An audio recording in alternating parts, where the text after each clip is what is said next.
It's a beautiful fall evening in the Deep South. Atlanta Fulton County Stadium is sold out as the Falcons, with a 2-4 record, host the Cincinnati Bengals, who are 5-2, and lead the AFC Central. Hello again, everybody. I'm Skip Carey, along with Pat Hayden, and we welcome you to another night of football. Sunday Night Football on TNT. The Falcons, fourth in the league in offense. That's the good news, but their 2-4 record is bad. Cincinnati has been a very inconsistent team. They are playing their fifth consecutive road game. And when we talk about that consistency, Pat, it's not just this year. It's really the last 4 seasons. Yeah, they're a hard team to figure. They really have been up and down the last 4 years, and including this season. And you can blame it on the 5 games on the road and the locker room distraction with Sam White being fined and such. But I think they're a unique team, and when they get out of sync, because they try to do so many different things, it's easy for them to get out of sync. They don't play particularly well, and I think that's what's happened to them a couple of games this season. But when they're in sync and in rhythm, they can play with anybody, and Sam White feels very confident that his team is going to be ready tonight. As a matter of fact, he thinks they have a chance of 8 to 12 home run plays tonight. Meanwhile, the Atlanta team, you talk to Jerry Glanville, you talk to his coaches, you talk to the players, and they all talk about a new attitude for this team, and so far that's been true despite the bad record. But if you keep losing, that attitude thing will become a problem. Well, it will. And Jerry Glanville says, hey, they hired me to fix a flat tire here, and that is exactly what he did in Houston, what he's trying to do here. And he's trying to change the attitude and the perception around with this Atlanta team. Now, the real problems have been on defense for this Falcon team, really, which is a surprise because Jerry Glanville is a defensive coach. Points allowed, that is the only really defensive stat that counts. Quarterbacks have had a field day against his secondary, and that is really the problem. He needs to get some pressure with his defense. The bright spot has been the passing of Chris Miller to Andre Rison. He has really had a terrific year, a young quarterback in his 4th year, Chris Miller is. And Andre Rison, it leads the league in pass receptions, in yardage. He has 8 touchdown receptions, tied with Jerry Rice. And again, he came to this team this past year for the Indianapolis Colts in a trade that sent Jeff George there, and he has made all the difference in this offense. A developing young quarterback in Chris Miller and a very, very explosive Andre Rison. 3 catches over 70 yards for Andre Rison, and surprisingly, even a lot of those catches this year have come against double coverage. So we're going to look for a big game tonight from Andre Rison. Atlanta has won the toss, and they will receive, and Deion Sanders is the deep man for Atlanta. There are 2 coaches who don't think the world of one another, no doubt about that. A capacity crowd on its feet in Atlanta. Lee Johnson will kick it away.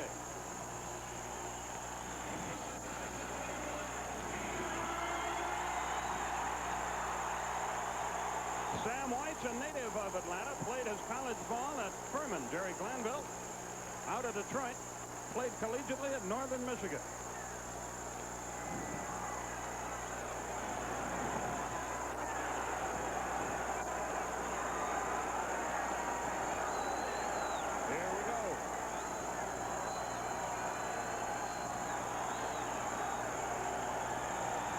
Johnson nails it.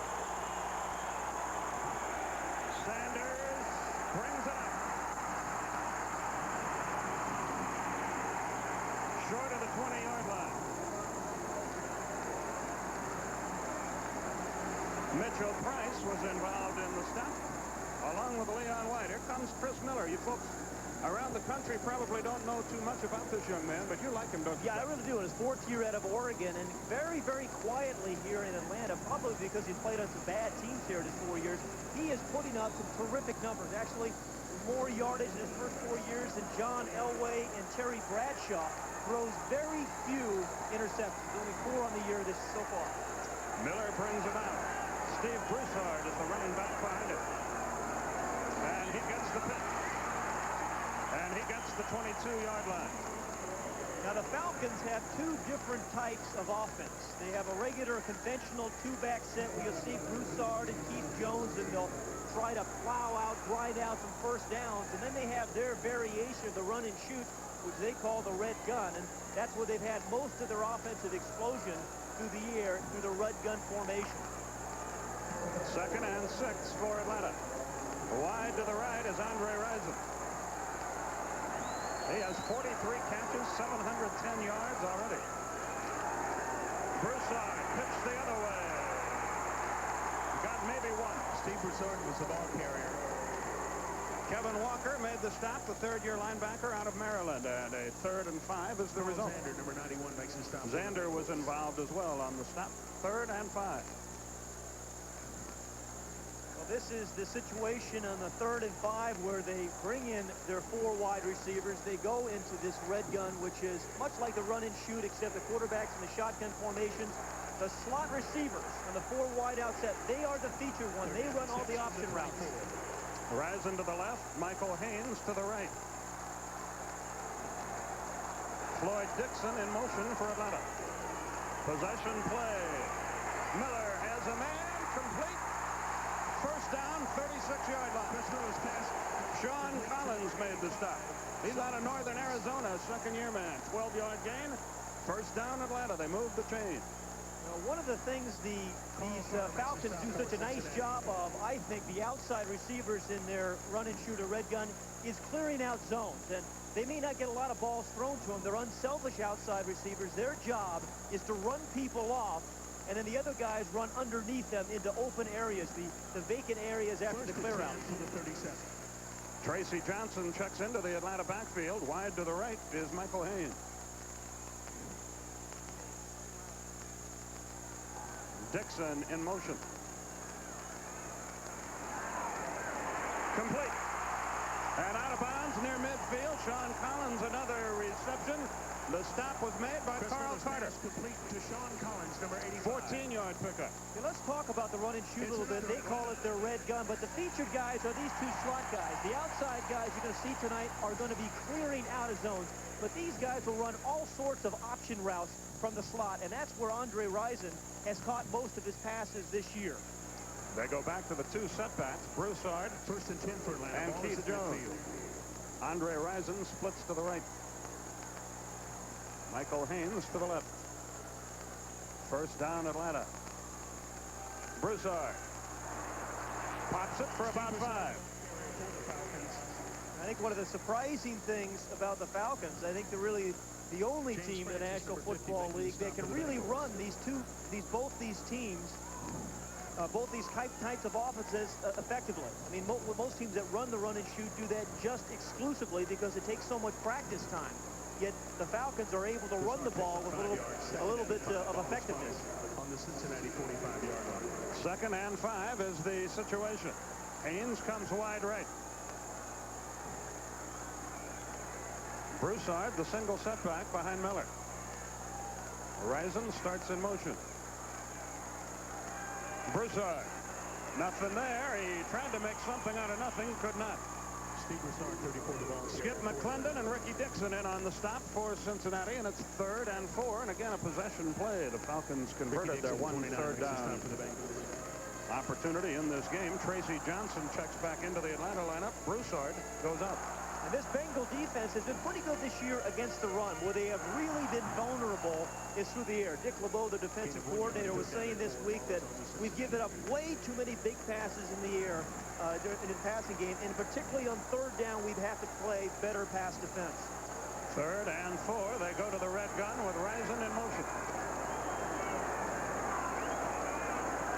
Miller gets pressure, unloads, complete, first down to the 40-yard line.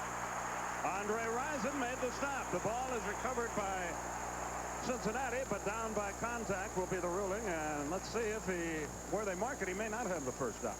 You know, one of the things you do with a man in motion, and you'll see on this play Andre Rison was going in motion, is you find out whether it's man-for-man coverage. If a defensive back runs with the man in motion, generally it's man-for-man coverage, and that's what happened with the Cincinnati defense. They knew they had man-to-man, so they just dumped it off right there to Rison. They called his forward momentum stopped. They called his forward momentum stopped, and that's why they did not allow the fumble. It is a first down. Atlanta might have gotten a break on that. I thought his momentum was stopped. Well, you're a Rhodes Scholar, so I'd go with you. First down at the 40. A lot of street sense. Miller looks. Over the middle, complete to the 35-yard line. Keith Jones, the running back, made the stop. An official bites the dust. So does Jones. Carl Zander, the linebacker out of Tennessee, made the stop. Keith Jones, number 38 right there, has been used primarily as a blocking back for the Falcons this season, but in tonight's game, they want to get a lot more out of Keith Jones. They want to use him as a runner and a receiver, not just a blocker tonight. A pickup of about 4. The ball is at the 35-yard line. And Sam Weiss was worried about some late hits that for the Falcons, but that time actually the Bengals were a little bit late. Mike Rozier checks into the game. Rozier gets the ball and fights for the stick. He'll come up short. Mitchell Price made the stop out of the secondary along with linebacker James Francis, their #1 draft choice out of Baylor. They love him, a 250-pound linebacker. So 3rd and short for Atlanta. Now this is the previous play. Carl Carter, number 45 on Rison. There's just a little elbow into the old chin. They're going to be going after one another all night long. And you know, the coaches have been getting caught up in this acrimony between one another. And I think players do as well. 3rd down, 2 yards to go. Tracy Johnson, Mike Rozier are the setbacks. The deep man is Rozier. And he gets the ball. And he gets a 1st down and a lot more. Down to the 17-yard line. Solomon Wilcox made a touchdown-saving tackle. But Atlanta is in business with a 14-yard Rozier run. This was set up by the fullback block. Watch the fullback's block, who's just going to kick out on the outside linebacker. Tracy Johnson, they call him the tractor because of blocks like that on the defensive back Billups. And that was an easy 1st down run, too easy for Mike Rozier. Another angle at it, but really they had about a 3 or 4 yard gap outside the tackle for him to get the 2 yards because of the nice block by Tracy Johnson. Rozier cost them only $100. They claimed him from Houston. 12th play of the drive coming up. Floyd Dixon in motion. Out of the shotgun. Miller has time. Into the end zone. Broken up, intended for Rison. Pass intended for Ricky Dixon got a piece of it. And one thing you'll notice about both these quarterbacks, and that you saw it right there from Chris Miller, they use the pocket awfully well. You see Ricky Dixon, number 29, one of the nickelbacks, come in and make the play. But Chris Miller did a very nice job of buying himself a little bit more time of stepping up into the pocket. And he's oblivious to the rush. He's still looking downfield, although he's moving around in the pocket. Rozier checks back into the game for Atlanta. 2nd and 10 at the 17-yard line. Michael Haynes splits wide right. Sean Collins to the left. Rison slot left. Dixon in motion for Atlanta. The give, Rozier, 15. Close to the 10-yard line. Inside the 10. Maybe a loose football. No, he just keeps moving. He just keeps running. It wasn't loose. He just kept those legs churning. You know, one of the reasons they picked him up for that $100, Skip, was because they wanted his physical presence as a running back. They want their running backs to have a linebacker's temperament. And Mike Rozier has that. He adds that to the team. We have a Cincinnati player shaken up on the play. David Fulcher, a good one, is hurting. We'll be back right after this. What do you call a car that has learned to use the wind? A car designed to settle in when you race into it head-on and stabilize when it buffets you from the side. You could call it the most beautiful union yet of design, technology, and driver. But it is probably better known as the Infiniti Q45.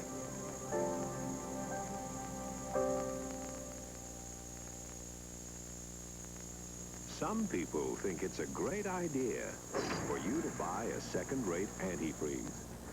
Not all antifreeze is the same. Nothing beats Presto. And that's something you might appreciate down the road. Pentax News of the Week. Farmer with brilliant IQ shoots cow jumping over the moon. Here's the shocking photo. Here's his brilliant IQ. The Pentax IQ Zoom 105 Super with a powerful 105mm zoom lens. Brilliant!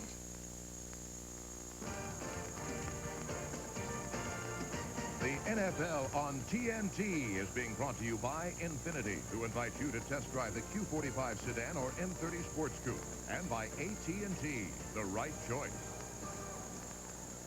So far, Atlanta has controlled the ball for 8 minutes and 18 seconds. 12 plays. They are in business. They're doing just what they wanted to do, keep Boomer Esiason and his mates off the field, as well as making some hay of their own. Yeah, and not only that, this is the perfect kind of drive for a first drive of your game. Your linemen get into it because they have to block to keep it going. Your wide receivers have caught a couple passes. Your quarterback is confident. You're controlling the clock. This is the perfect drive the first time you touch the ball. Rozier and Johnson are the setbacks. Miller 4 out of 5 for 35 yards. David Fulcher walked off the field under his own power. And my guess would be he'll be back in this game. Risen comes wide right. Two tight ends in there for Atlanta, Gary Wilkins and Troy Sadowski. 3rd and 2 from the 9-yard line. And now play is halted.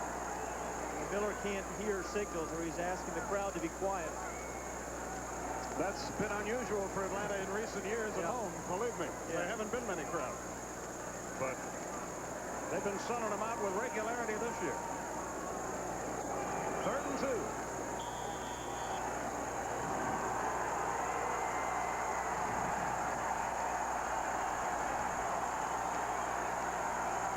The pitch, Rozier.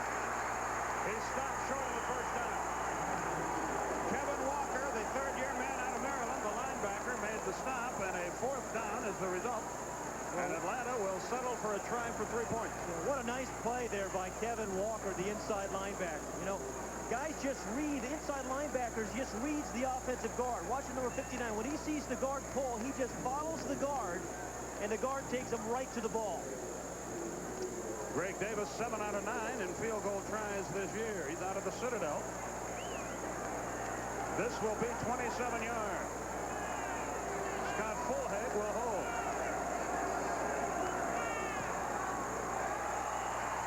And Atlanta is on the board. A 27-yard field goal. Now Cincinnati will touch the ball for the first time, and we'll be back after this from your local sponsors.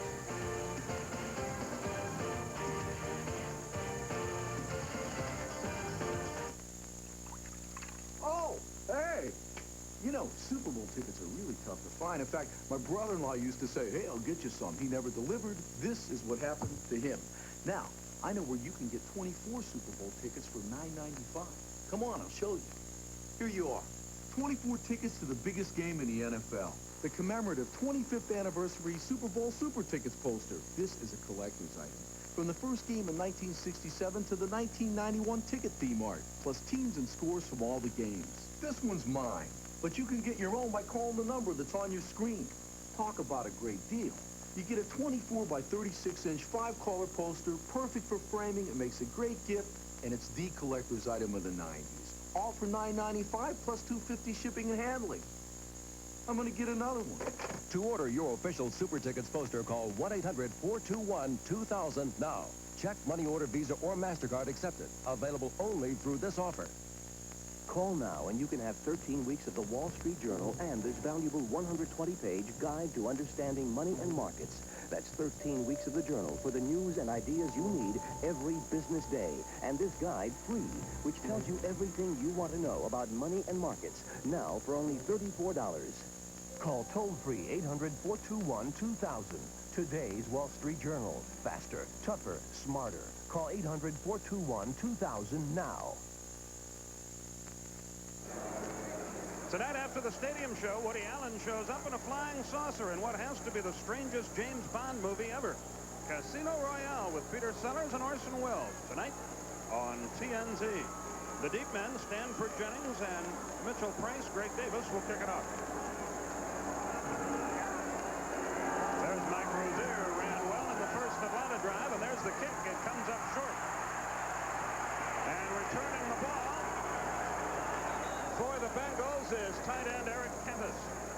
That was a nice drive by the Atlanta Falcons, even though they only got 3 points. But this was the key run. It was 3rd and 4 when Rozier, it was 3rd and 1, and when Rozier got the nice block by his fullback and picked up the first down to keep the drive alive, he had another run on 3rd and 4. So the Bengals go to work for the first time, and James Brooks, the running back, splits out wide to the left. Boomer Esiason from the 28. And he'll put it up on first down and completes it to the 35-yard line.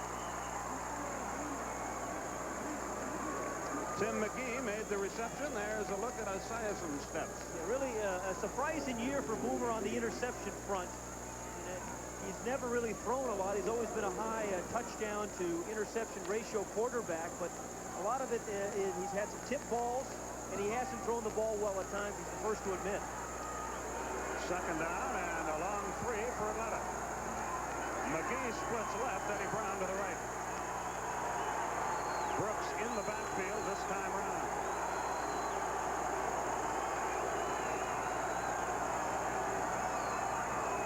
Again he'll throw. He has time. Now he's running out of it. He gets it away, incomplete. It was intended for Brown, but Scott Case was there to deflect it away. Well, Sam Weiss said last night that his primary goal out of this game is to make sure that Boomer Esiason gets out of the game healthy. He doesn't really agree with the coaching tactics of Jerry Glanville. He says we've got to be able to protect Boomer, make sure he can follow through, but mostly he wants him not to be injured. Atlanta was able to get their nickel package into the game, and among those checking in, Audrey Bruce, who has turned into a pass rush specialist, though he has been a disappointment to the Falcons. Brooks the single setback. Possession play. Lynn James in motion. Esiason throws, and it's deflected, intercepted by Scott Case. Atlanta has the ball at the 33.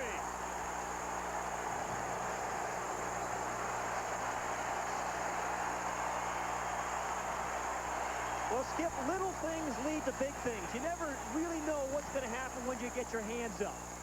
Again, it was Marcus Cotton, I think number 51, who actually deflected it because Lynn James was going to be open for the first down, but the tip by Marcus Cotton and then the interception by Scott Case. Little things lead to the big things.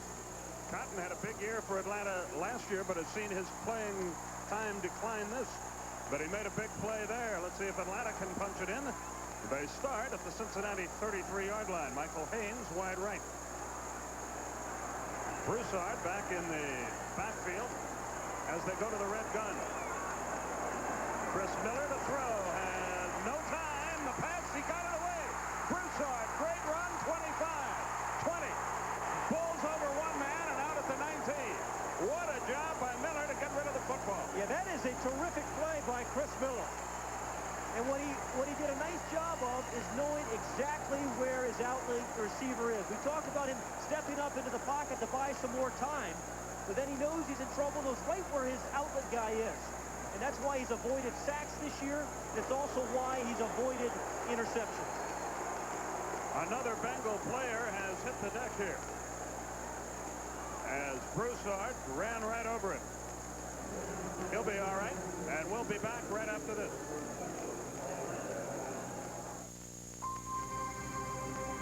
Inside the Infiniti Q45, the world is flat.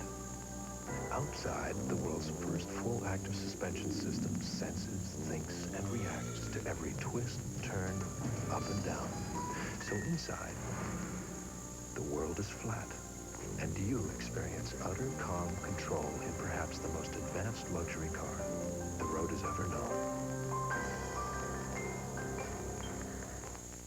Show us where we were throughout the whole thing. You know, looking at that now, I realize how close it was. And this is what's left of our garage. We didn't have much left in there at all. And this is what's left of our camping trailer that ended up in our neighbor's tree. They were here right away to help us out, and that's all true. Look around. It's only been a few days, and they're already here rebuilding our house. I'll say, still, even though it's been 3.5 weeks later, they're still calling to find out how we're doing.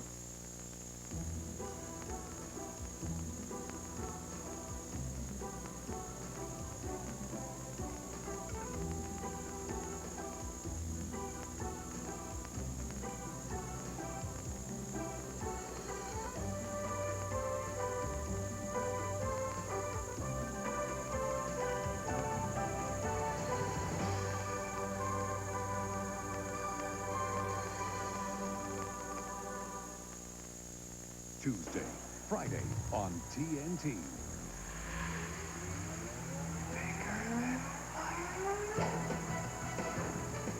The NBA is back.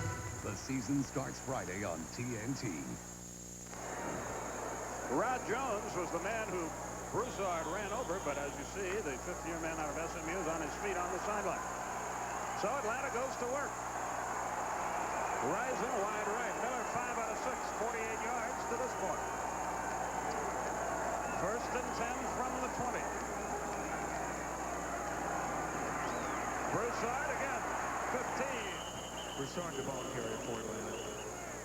Tim Krumrie made the stop, and now trouble breaks out.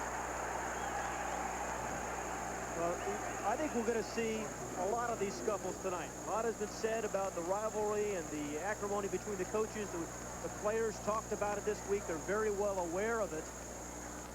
And that won't be the last one you see tonight. Our referee is Dale Hamer, and he's going to have his hands full in this one. A gain of 5 for Broussard, who's running well.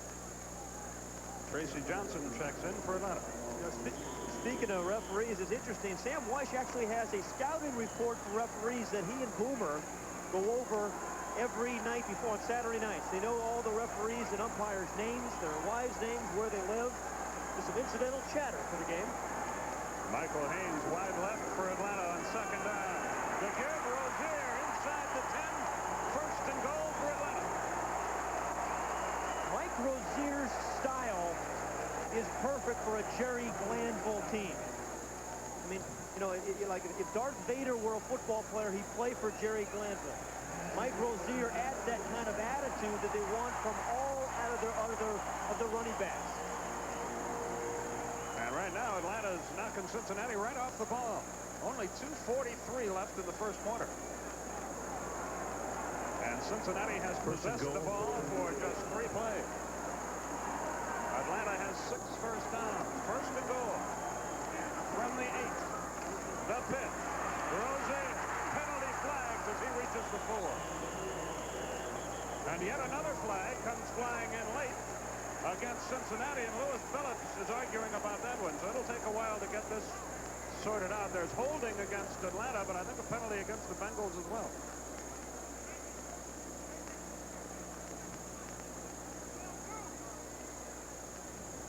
So while the officials discuss that, we may have offsetting penalties.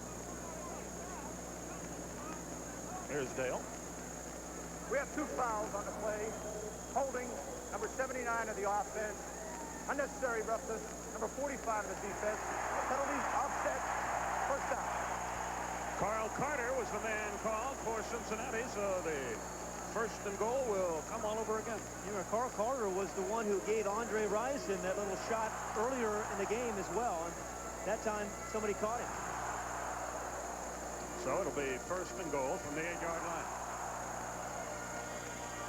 Take a quick look. Number 45 is Carter. Yep. Yeah, right there at the end of the screen, hit Michael Haynes, number 81. That's twice Carter's done that and been caught once. So it's first and goal all over again for Atlanta. Play action. Miller has a man all alone. Johnson pulls his way just short of the goal line. Kevin Walker made the stop. Well, you know, so much has been made of Cincinnati and the way they play action fake and how good they do it. But this is an awfully nice fake by Chris Miller.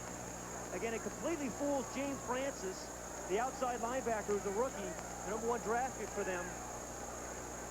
And then Tracy Johnson just had an easy catch and brings it down to the 1-yard line, but it was set up by a very good fake by Chris Miller.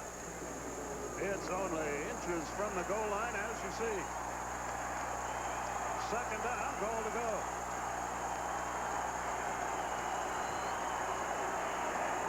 Miller sneaks it.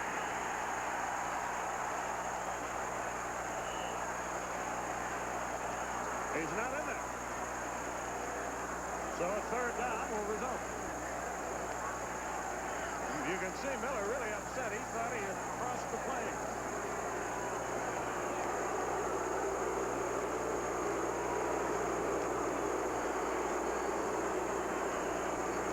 So it's third and inches.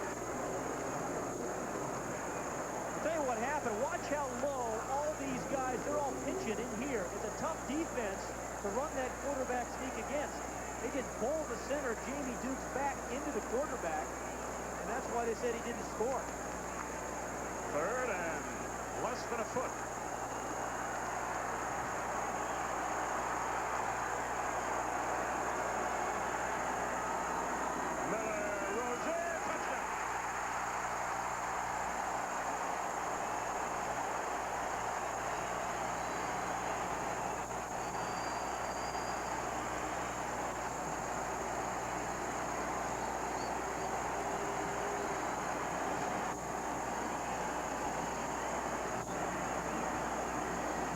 The first quarter has belonged to Atlanta. They lead 9-0 as Greg Davis will try to put another point on the board.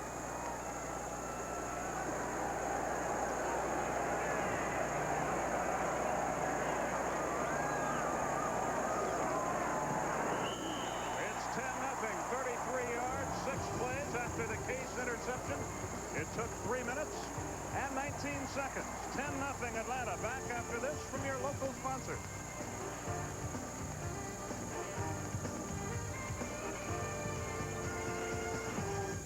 Are you still living with this nightmare?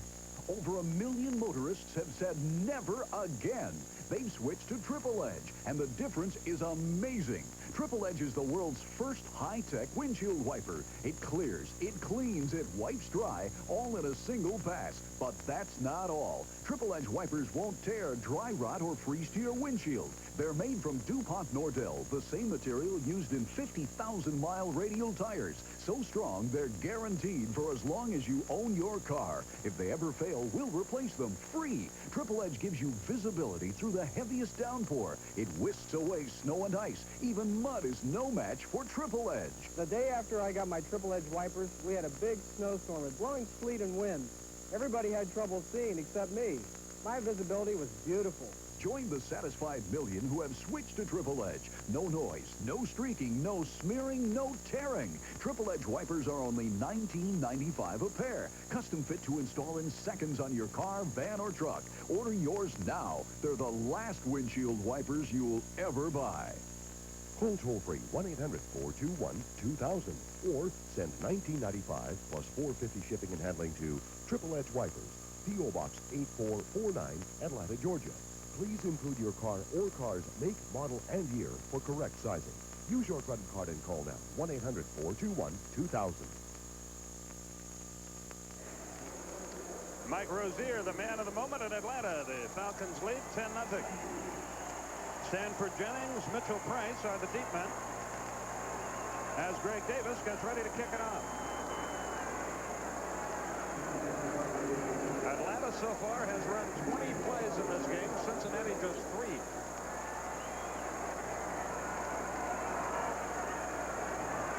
And here we go again. High, short kick. Price at the 9-yard line. He gets to the 25, and that's all.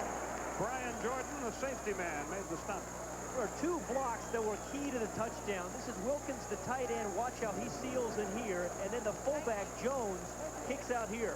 The Falcon fullbacks tonight have been sensational on their blocks, just picking out linebackers and defensive backs. The tailbacks have just run right inside them for big gains.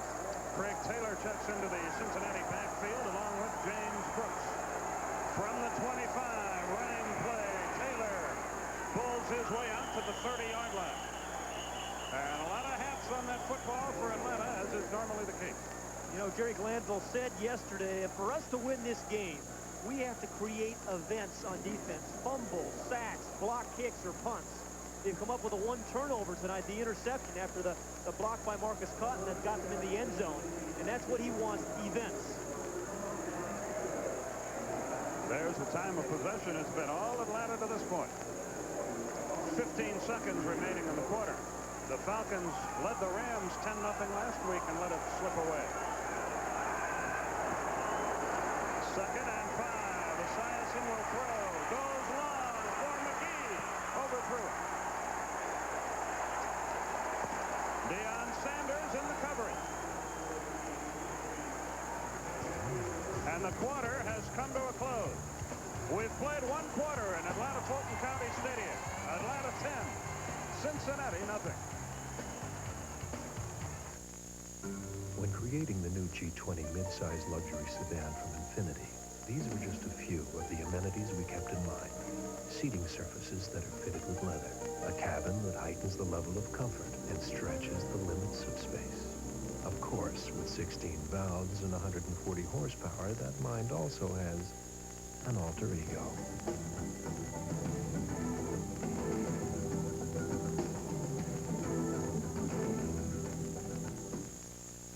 The Type A personality vacation. The Type B personality vacation. The best vacations are this vacation, the Royal Caribbean vacation.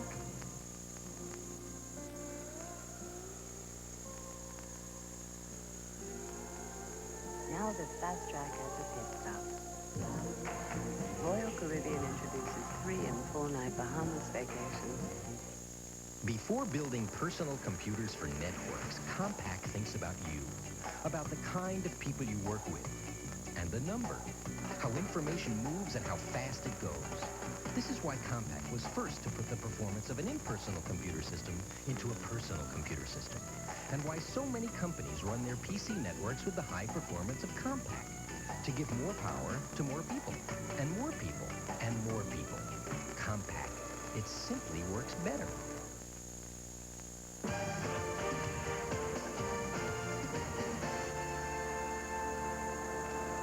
You see the situation. It's 3rd and 5 for Cincinnati. The ball is at the Bengals 30-yard line. They trail 10-0. And the story really has been, I think, a real physical game played by the Falcons thus far. Offensive linemen have controlled the game, and the Falcon defense has been terrific, creating 1 turnover already. 3rd and 5. Esiason changes the play.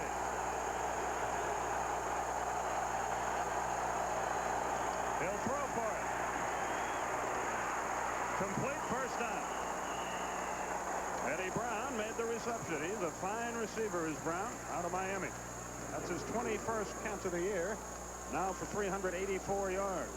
Yeah, there you'll see right now, you'll see one of the 5 different huddles the Bengals have. They have an attack huddle, and then they have a sugar huddle, and all kinds of different huddles, and they're trying to accomplish different things with each of their huddles. There they are, the no-huddle huddle, the full huddle, sideline huddle, which they just had. Bengals first down of the night. Brooks splits wide to the right, and again Esiason rolls out. Looks and throws. Incomplete. Charles Demery on the stop. It was intended for Brooks. Demery, a much maligned cornerback here, but really not all his fault. They really put a lot of pressure on their corners. They sure do. With all the blitzing the Falcons do, they put those guys in an untenable position. But Weiss was so concerned. What's the block by number 75? That's Reimers. So concerned about the rush of the Falcons, he had what he called a dash. That's a dash play where they drop Boomer Esiason back a couple of steps, and then he rolls out from one side away from the rush. They're hoping to buy him some more time and to stay away from a late hit. 2nd and 10 from the 42-yard line. McGee wide right. Brown in the slot to that side. Again, as Esiason changes the play. And it's a running play, and Taylor gets absolutely nothing. Torrey Epps and Jesse Tuggle there on the stop. That is a nice play by Jesse Tuggle. And here's a guy on the inside, number 58, that they ask an awful lot of.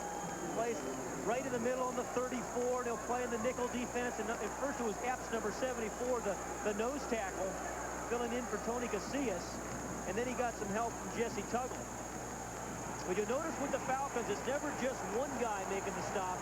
It's at least 2 or 3 guys. Tuggle out of Valdosta State in South Georgia. 3rd and 11. Possession play for the Bengals. Brown in motion. Complete to Brown. Cross midfield. Eludes one man and lunges forward to the 44-yard line. Jesse Tuggle in on the stop again, but 14 yards and a first down. You know, that's a terrific call because you have your most dangerous threat as a receiver after the catch running away from the defense in a crossing route. Bottom of your screen in motion. Well, he's coming all the way across. You see Dimmery, number 22, and man for man gets bumped off, and then Tuggle tries to pick him up. The thing about Eddie Brown is he can make everybody miss, not just one guy. And that's what makes him dangerous after the catch. McGee comes wide right against Dimmery. It's the running play, and it's Taylor, and there's nothing there. Falcons tough against the run. Jesse Tuggle involved once again. Also, Darian Connor was in there, the young rookie linebacker out of Jackson State. Well, you're right. They have been awfully tough against the run is because they get 3, 4, 5 black jerseys around the ball. They call, Jerry Glanville says, I want 11 players to touch the ball carrier every play. Tough against the run, but they're giving up over 300 yards throwing. If you're going to beat them, you beat them through the air. Here comes Esiason. Eddie Brown wide right. Brooks is back in the backfield.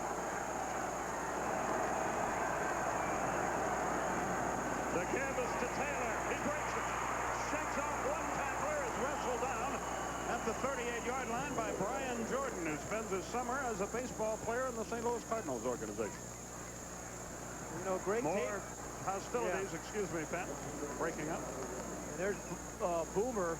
Remember last week on Monday night, Boomer and McAwee, Bob McAwee, the referee, got into it. That time it's Boomer and Dale Hammer. It's interesting. Boomer was saying last night that he really likes Dale Hammer, thinks he's a very fair referee. And as we were saying, the Cincinnati Bengals spend a lot of time on Saturday night just talking about the officiating crew, what they like to call, what all their names are. All 47 Bengal players usually go out and say hello to the referee before the game. Third down, 3 yards to go. Brooks tripped up. He is short of the first down. Well, you know, offense is about rhythm. And it's very difficult to get into rhythm against this Falcon defense because they have so many bodies up at the line of scrimmage. They blitz on rundowns. They blitz on pass downs. I mean, Joe Montana had a field day a couple of weeks ago by throwing the ball against one-on-one coverage and blitzes. But they're very difficult to run against. Lee Johnson will kick it away to Deion Sanders, who stands back at his 10-yard line. 10:25 left in the first half. It's been all Atlanta to this point.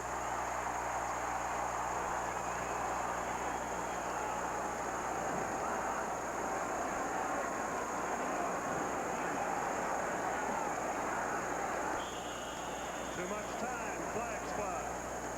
That's not a... Number 11 in the offense. 5-yard penalty. Still fourth down.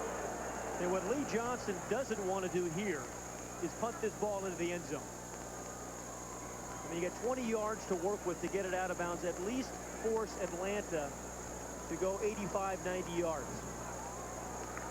So Johnson will kick it away. Sanders hopes to get a return. He can fly if he gets a seam. Atlanta has blocked 3 punts this year.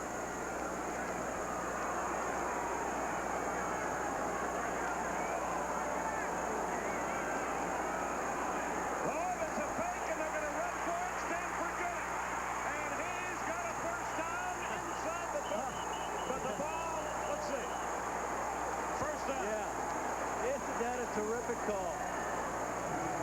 You know, what a nice call, again, when a team rushes the punter, likes to put pressure on you. Number 36 is right there in the front, the direct snap to him. He's the blocker. Then they have a little kick out there by Barker, number 53. And Stanford Jennings does a nice job of picking up the first down. Roland Mitchell saved the touchdown. He made the tackle. A big gamble by the Bengals. And they have a first down at the 30-yard line. Looks to be a fumble at the end of that play, though.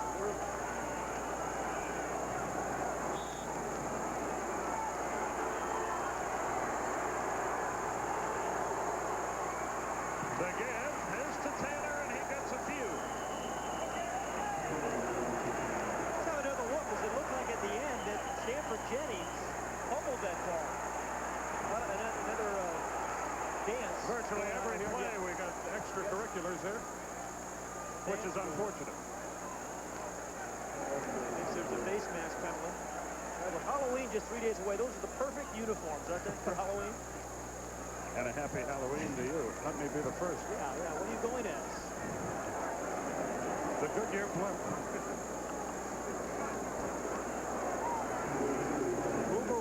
Boomer Esiason was saying that he respects Dale Hamer because he doesn't lose control of the game. He's going to have his hands full tonight. No two ways about it. 2nd and 8 for the Bengals. Straight ahead. Game about 3 down to the 25-yard line. Tuggle involved in the tackle again, along with John Rady, the 8-year man out of Boise State. Craig Taylor was the ball carrier. You know, 2 plays. We thought maybe there was a fumble here at the end by Stanford Jennings. The ball is definitely on the ground after the play. The issue was he down? Was he down by contact? He was down, it appeared, when it came down out. By contact, absolutely. 3rd and 5 from the 25.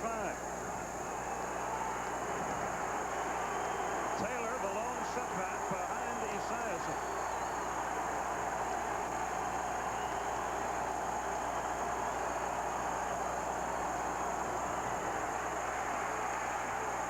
First down, 17-yard line. Brian Jordan on the stop. McGee made the reception. 9-yard pickup and a first down. One of the things you see about these Bengal receivers, there's a lot of subtleties. You see the number 74 on his helmet for Brian Blados, the guard who was injured. But a lot of subtleties in this passing attack for the Bengals. And one of the things I'm always impressed with, their receivers on 3rd down always seem to go the right distance to be able to get the first down. How many times do you see a receiver run 6 yards on 3rd and 8, but not Bengal receivers? Eddie Brown wide to the right. The running play, it's Taylor, nothing there. He got maybe a yard. Rady was there. Scott Case was there on the stop. Brian Jordan as well. Well, in Scott Case, the free safety, is making the play, and Brian Jordan, the strong safety, number 40. That means somebody's got to be open behind him on play action. Here they go with the hurry up, and they got Taylor all alone. He dropped the football. Let's see what they call it. Incomplete pass. All by himself, and he dropped it. They caught Atlanta with the play, but he simply dropped the football. Well, they caught us as well. These guys can attack you in a lot of different ways. If you aren't lined up correctly, they'll snap the ball immediately. And remember, defensive football is about adjustments, being able to change the flow. And what they try to do is take your adjustments away from you by snapping the ball quickly. 3rd and 10. Craig Taylor still the lone setback. Play action. He's going to run it. Now he's going to throw it. It's complete to the tight end. Down to about the 7-yard line. It was Jim Riggs. That's a neat play, and I think that's a design play where Boomer Esiason fakes like he's going to take off and run with the football. He knows exactly where the marker is, and then he stops. You'll see him. He's going to fake like he's going to run with the football, but he knows right where the marker is. He stops, and when the defensive man comes up, he just dumps it off to Riggs. Again, one of those subtle little plays which makes this team, Cincinnati, so unusual. Whoops, no, wait a minute. Actually, Ken Moyer was across the line of scrimmage, number 73. It's short of the first down, but by an inch. Ickey Woods has checked into the game for Cincinnati. And then he went back out. Yeah, you know, Ken Moyer was actually, I think, past the line of scrimmage on that play when Boomer threw it right there. You see, the line of scrimmage is right there at about the, what, is that the 18? And 73, Moyer is past it when Esiason throws it. Got away with it. Time is called by the official. Atlanta called timeout. It's confusion for the Atlanta team, and they want to regroup. They call timeout. 4th and inches. We'll be back right after this.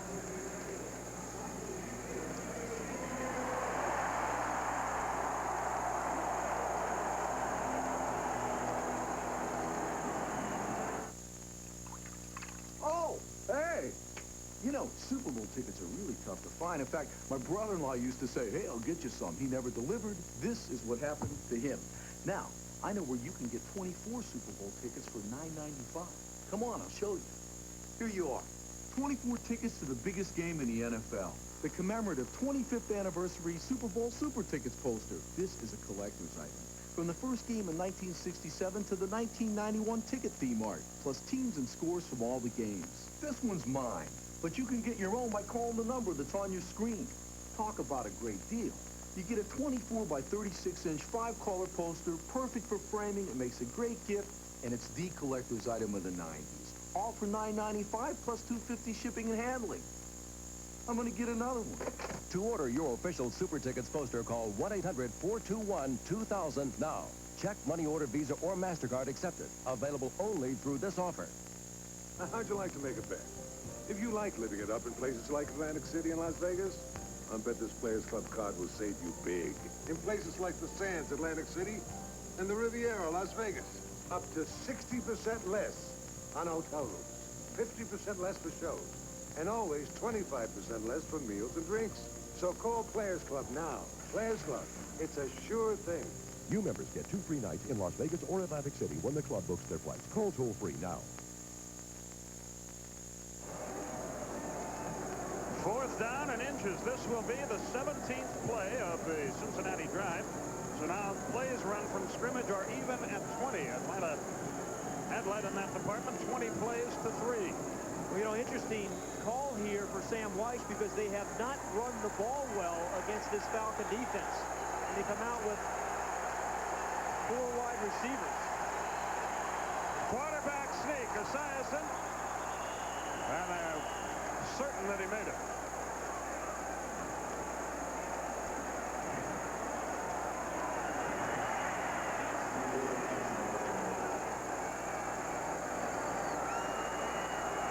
Another first down. Yeah, another interesting call because they spread guys out, and then on a quick count they go up and run the quarterback sneak.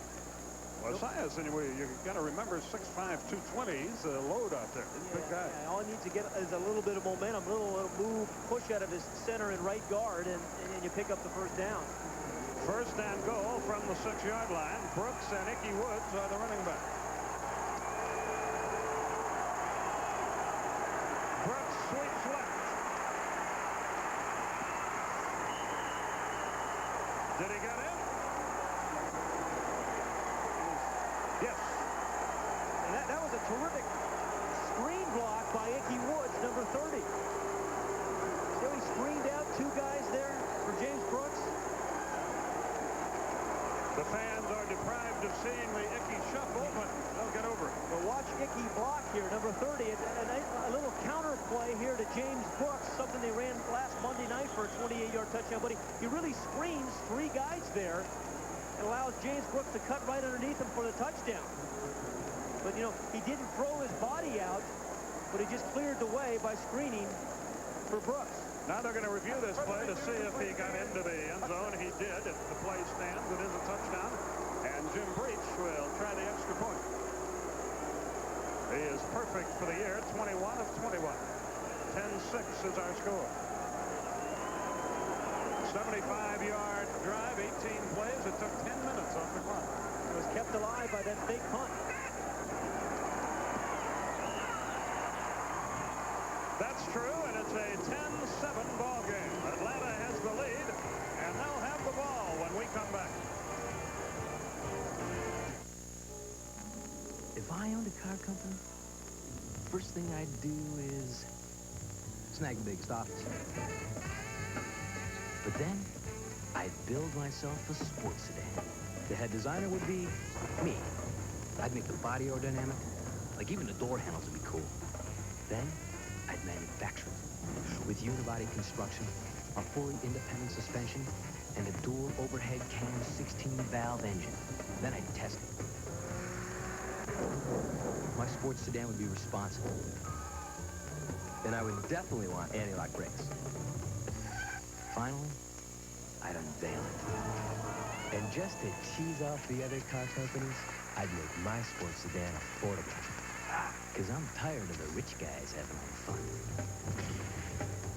Introducing the all-new Nissan Sentra, the first affordable sports sedan. This is Hamlet by William Shakespeare. This is Tire Tips by Bridgestone. One is filled with valuable writing and wisdom that can help you throughout your entire life. The other is a play. One is free, the other isn't. One comes complete with a free tire inspection and rotation at your participating Bridgestone retailer.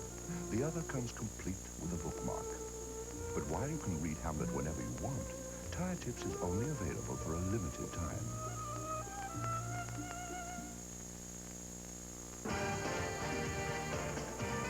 The NFL on TNT is being brought to you by Nissan, built for the human race, and by Royal Caribbean Cruise Line, the cruise line sponsor of Turner Sports.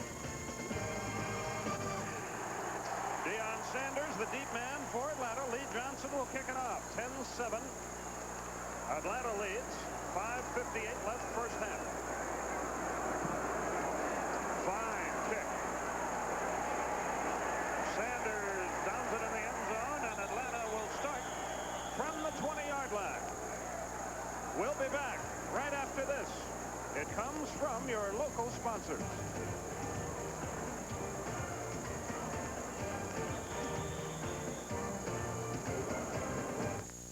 It all started when I got off my couch and got on my Easy Glider to watch football.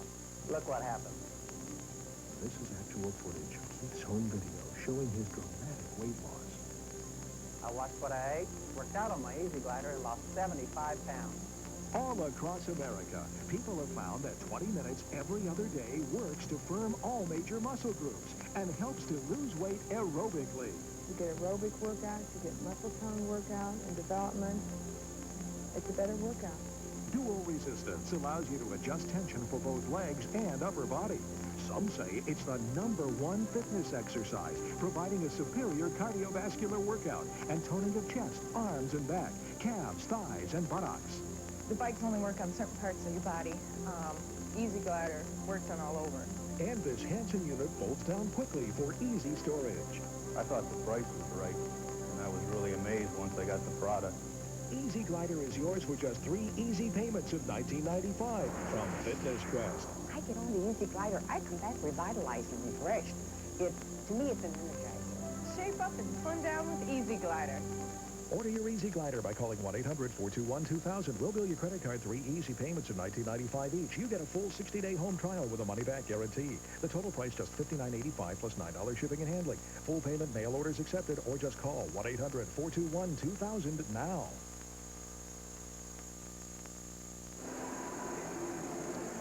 Coming up at halftime, it's the Nissan Halftime Report. Ernie Johnson Jr. and Ken Stabler bring you highlights from today's NFL action. Also, another Paul Wrighton original. All that coming up at halftime. First down, Atlanta from the 20. This is the first time they've touched the ball in this quarter.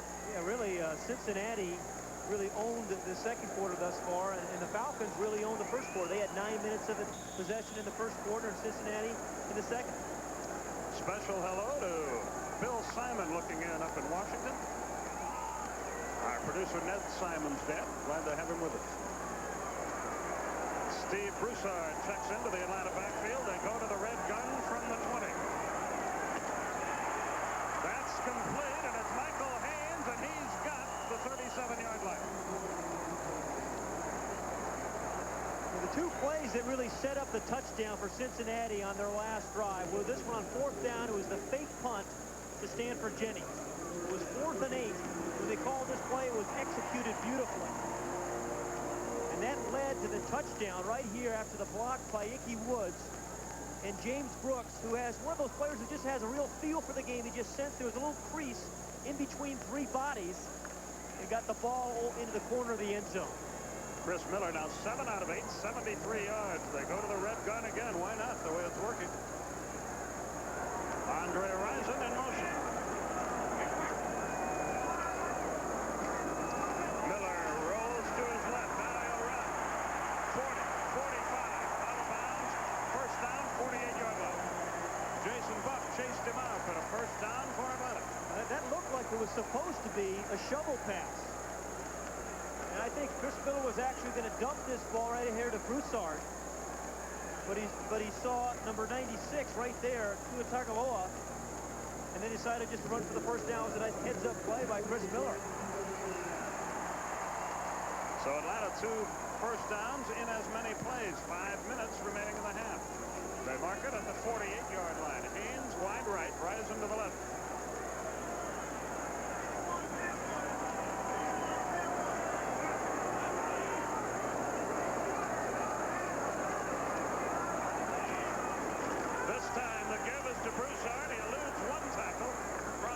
midfield before he is stopped by Skip McClendon. Well, you know, the defense we have seen by both teams tonight would make the Denver Nuggets proud. I saw them here Friday night. They scored 200? Oh, 160-152 was the final. They scored 152 and lost. A lot of layups, huh? Well, that's what's been happening to these teams. I mean, they've been scoring lots of points, particularly the Falcons. They rank third in the NFL in points scored, but they've been terrible in the pass defense category. Sean Collins wide left. Rozier checks into the backfield with Chris Miller. Andre Rison goes in motion. Collins complete. Tries to keep his feet out of bounds. Short of the 40. Ricky Dixon ran him up. Sean Collins is getting more and more involved in this Falcon attack. He had a big year a year ago as a rookie, but early this season was the forgotten man because Andre Rison was the man who was getting all the attention. But now that Rison's getting more and more double coverage, it's guys like Sean Collins and Michael Haynes who've been more the attack, particularly tonight. Rozier out of the game. Broussard checks back in. The tight end Gary Wilkins is in the game, as well as is Troy Sadowski. Yet another Atlanta tight end. Rison wide to the right on third and 1.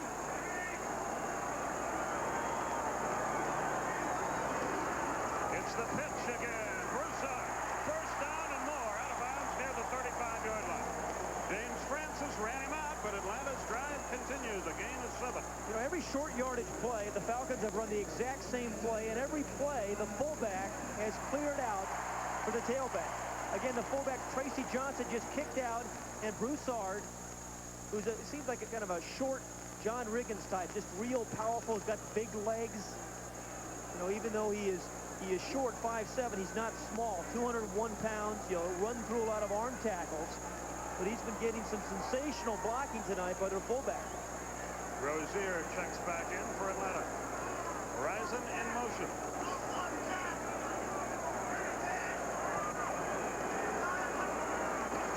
Miller fumbles, has to dive on it. A loss back to the 42-yard line. That's the one thing that shotgun can have befall you from time to time. Well, this has been a problem for the Falcons, is exchanges between quarterback and center. I'm not sure that was maybe supposed to be a direct snap to Rozier. And it looked like it was coming right to Rozier. And Chris Miller just got his hand on it. 2nd and 17 is the result. Sean Collins wide right. Michael Haynes splits the other way. Floyd Dixon comes in motion. Miller to throw, needs 17. They misread one another. That was Michael Haynes.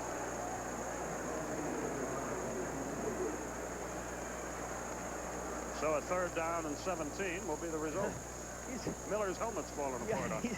He's been hit a few times. He got the old ear pad folded under. That's what happens when you get hit a couple of times by linebackers. That ear pad just comes undone. 3rd and 17 is the result. Now, this has been a situation where Andre Rison has been the featured guy up until tonight. But he's attracting an awful lot of attention.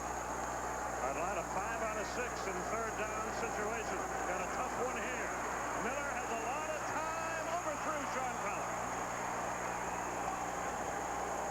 Rod Jones back in the game on the coverage, but Miller simply missed him. Andre Rison is really hot.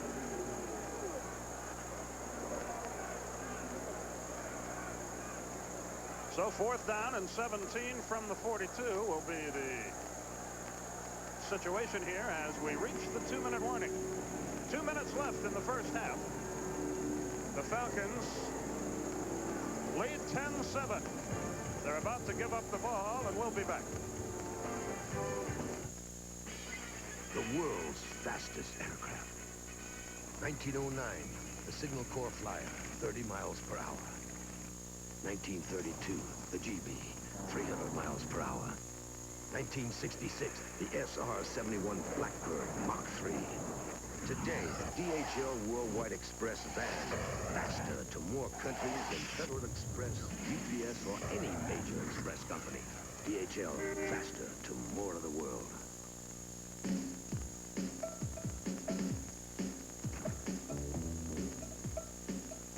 I see myself going right through his numbers and right over his back.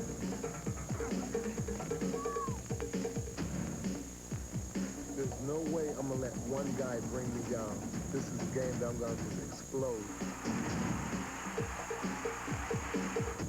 For a 25% discount on Pro-Line merchandise, apply for your NFL Visa card today.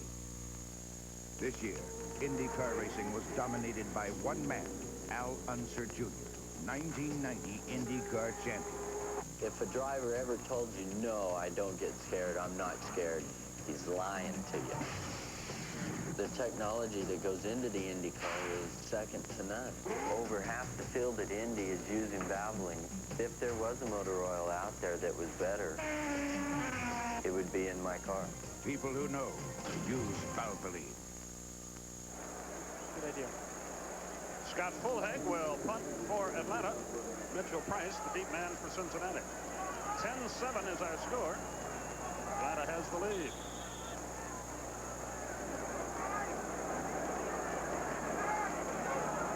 Mr. Price has broken one for 66 yards and a touchdown this year. A beautiful kick. Price, the fair catch at about the 13-yard line. And that's where Cincinnati will go to work when we come back. If I owned a car company, first I'd snag the biggest office. Then build myself a sports sedan. I'd make the body aerodynamic. Like even the door handles would be cool. Then I'd give it a 16-valve engine. And just to cheese off the other car companies, I'd make my sports sedan affordable. Because I'm tired of the rich guys having all the fun. Introducing the all-new Nissan Sentra, the first affordable sports sedan.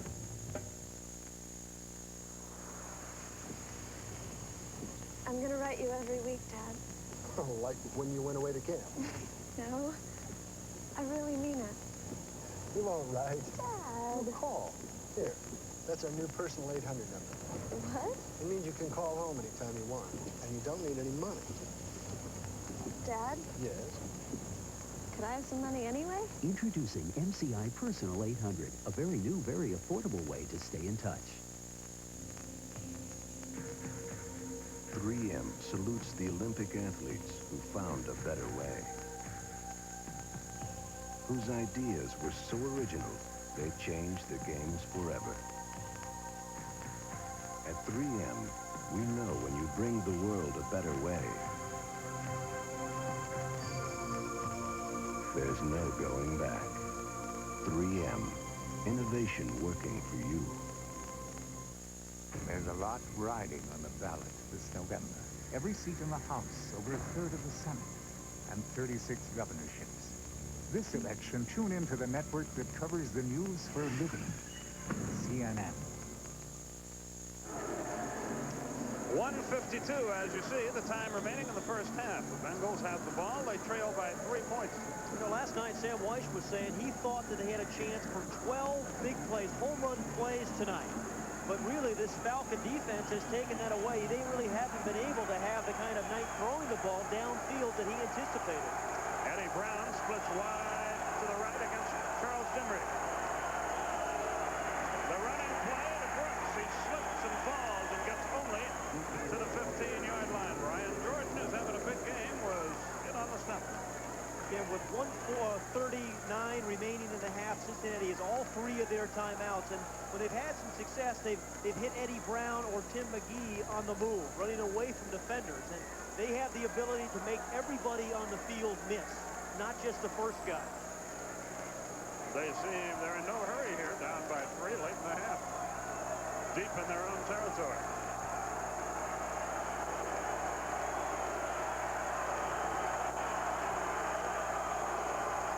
Again, they keep it on the ground. Nothing there. I think Atlanta should start calling timeouts because they just did. I'm very surprised they continue to run the football. Timeout, Atlanta. 40 seconds. It's like Sam is saying he wants to get into the locker locker room at halftime with the score right where it is. That's the second timeout called by Atlanta. They have but one remaining. Say Tuesday night, don't miss the NBA Hall of Fame game when the Houston Rockets take on the two-time world champion Detroit Pistons. Live on TNT. Pete Van Wieren will be there along with Rick Barry. 8 o'clock Tuesday night. NBA action right here on TNT. Really very much surprised Cincinnati ran those two downs because they have really just been stuffed running the football all night. And now they find themselves with a 3rd and 9 from the 15-yard line with 1:03 remaining in our first half. If the Falcons can force a punt, they get good field position, and they have one timeout remaining. Whoops. Flags fly. Were they drawn off? Nope. Encroachment, number 99 of the defense. 5-yard penalty, still 3rd down. The 5-year man out of Syracuse, Tim Green, made contact. You know, I think they do so much shifting and moving around. Yeah. There's no doubt. They had 3 guys. But I mean, they do so much shifting and moving around, and you're so worried about getting lined up right. Just the slightest change in a cadence could draw you offside. That's the first Atlanta penalty of the night. This is normally an off-penalized team. Running play. Breaks loose football. Big scramble. It's still on the ground. Case can't pick it up. Now he does. They're going to mark it down at the 3-yard line.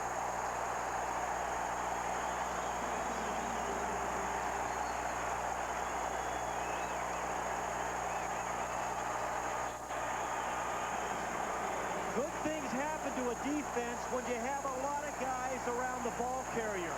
And it's another one of those events. It was caused by number 40, Brian Jordan. One of those events that Jerry Glanville was talking about. The only way we can beat these Bengals, he said, causing turnovers, blocking punts, creating interceptions, and they've done it tonight. Another big play for Scott Case. Brian Jordan, number 40, the strong safety, was the first guy there who put the hit on him. And then Scott Case just kind of slapping it forward. Finally got a good hop. And they ruled him down right there. Atlanta called their final timeout. There are 54 seconds left in the first half. Into the game comes Tracy Johnson, the second-year man out of Clemson at running back. And as we said earlier, I think one of the amazing things about this Falcon offense, they have been very good inside the 20-yard line this year by putting the ball into the end zone. They don't settle for many field goals down here. And for a run-and-shoot team, which you think may be a finesse team, it's a bit surprising they're able to get as many touchdowns inside the 20 as they have. Remember, they are out of timeouts, are the Falcons.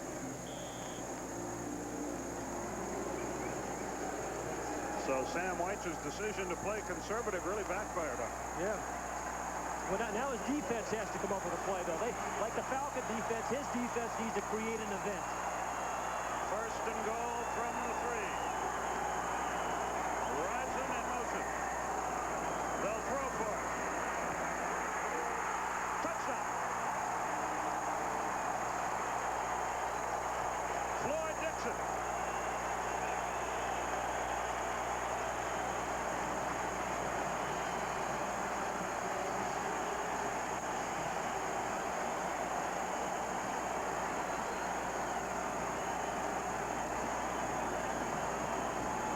Floyd Dixon made that catch, but Andre Rison was open as well. Chris Miller had 2 receivers open for the score. What a turnaround here in the closing minute of the first half. Greg Davis will try to tack on the extra point. And he does. And the score is 17-7. Here's a look at the touchdown. Yeah, again, you see, when Rison goes in motion, the man runs with him, so now Chris Miller immediately knows he has man-for-man coverage. It's not going to be a zone. And then Floyd Dixon just runs away from the man coverage.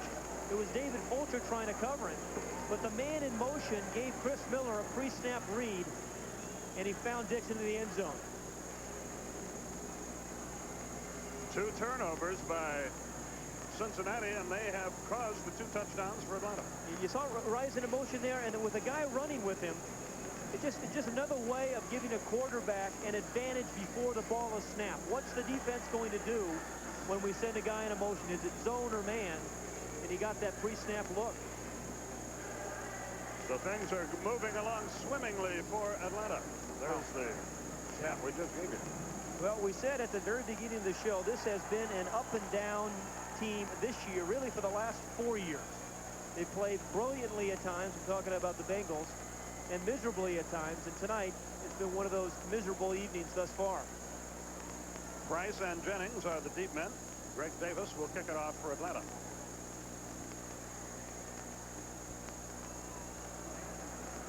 (17-7) Falcons are scored.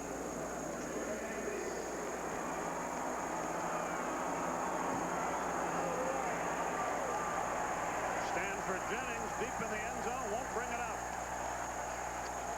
So they'll start at the 20-yard line. Look, all 11 guys in the kickoff team go down and touch the ball carrier. All 11 guys were down there, even though it was down in the end zone. You see that? Sam Weiss last night was saying, hey, I'm worried about the emotional tenor of my team. Physically, we're healthy, but we've been traveling. There's a lot of distractions that have been going on. I'm just worried about the mental makeup, mental preparation. He said we had the worst practice Friday that we've had all season. So this is their 8th game. They've only played one 1 o'clock Sunday game in 8. The give to the running back. It is Craig Taylor. And yet another fumble. Now, they're calling it down. They're going to rule it down by contact. Scott Case has the ball again, but this one won't count. Hey, if Case is making that many plays tonight up the line of scrimmage, and he has, you think they'd try the play-action fake and try to get behind him. But those safeties of the Falcons, Scott Case and Brian Jordan a week ago, had 44 tackles between them. And again, tonight, they've been a factor. It was Case who made the hit. Down by contact, no fumble.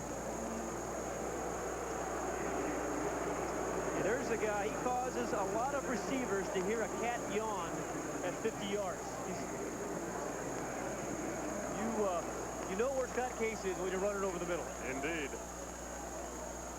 36 seconds remaining in our half. Fred Hickman in the game at halftime. I can't believe you guys let one team do it because they do it every snap. Somebody gets really hurt out there. All dragged into 4. I'm going to be on there to 5. Sam White's not happy with something. And Cincinnati's had enough for this half. They want to regroup.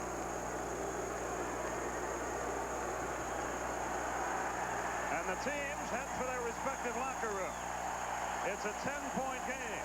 17-7 Atlanta. The crowd here loves it. Coming up, the Nissan halftime report. But first, this from your sponsor.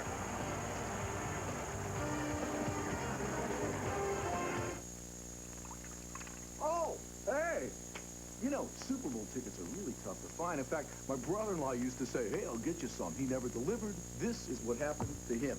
Now, I know where you can get 24 Super Bowl tickets for $9.95. Come on, I'll show you. Here you are.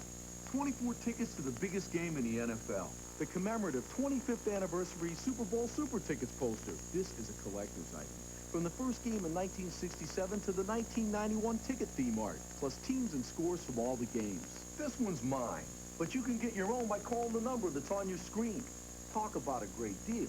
You get a 24 by 36-inch 5-color poster, perfect for framing. It makes a great gift, and it's the collector's item of the 90s. All for $9.95 plus $2.50 shipping and handling. I'm going to get another one.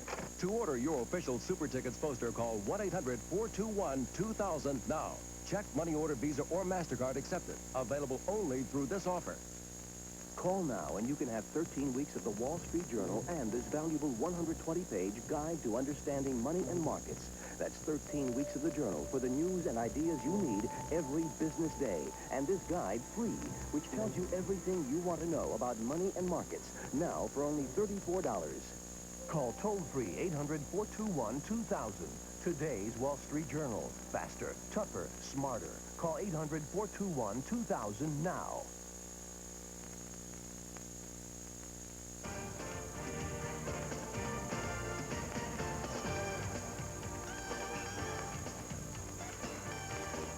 The Nissan Halftime Report is being brought to you by Nissan, built for the human race. They have played 30 minutes in downtown Atlanta. The homestanding Falcons leading the Cincinnati Bengals 17-7. And this is the Nissan Halftime Report. I'm Ernie Johnson. This is Ken Stabler. First half, Scott Case, you know, he flicks the ball around to recover. It almost reminds me of you in your heyday with a little fumble action. Well, he batted his, I rolled mine, but basically the same result. Good defensive effort.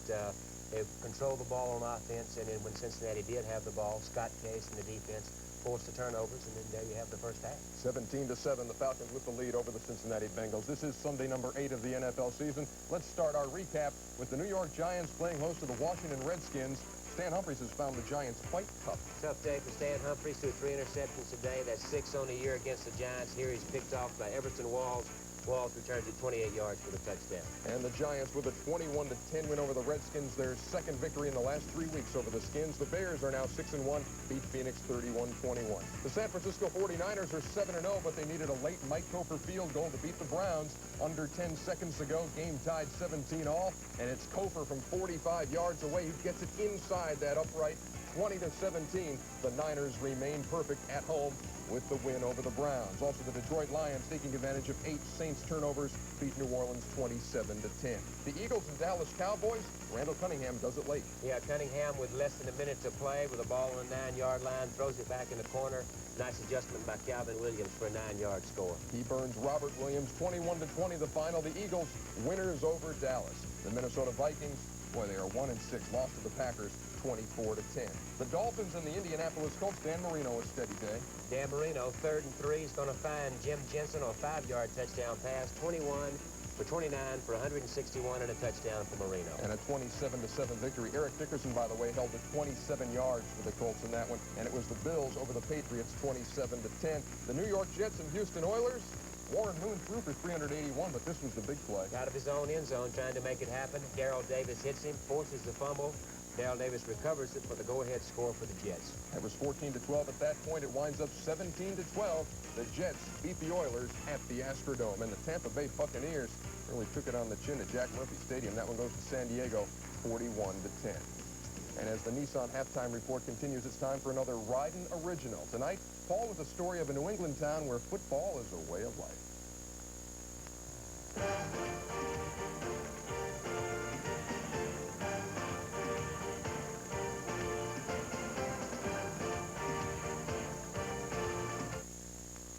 Ready for some good news? If your car is in an accident and you have Allstate insurance, you can leave it in our hands. Allstate's recommended pro shops can do everything, including the estimate, in one stop. And to make you feel even better, Allstate will guarantee their workmanship for as long as you own your car. Well, that's the news. Now, be careful. You're in good hands with Allstate, a member of the Sears Financial Network. Well, I grew up, the environment was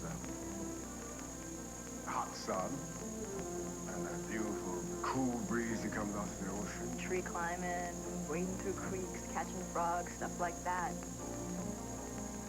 I mean, if we mess things up on this planet, where else are we going to go?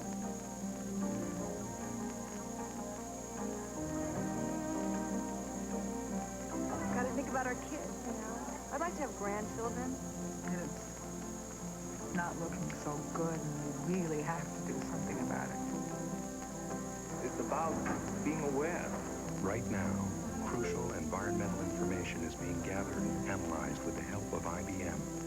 It's part of a far-reaching United Nations effort to better understand the environment, so we can all do a better job of protecting it.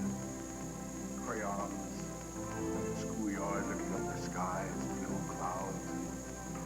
Everything was perfect.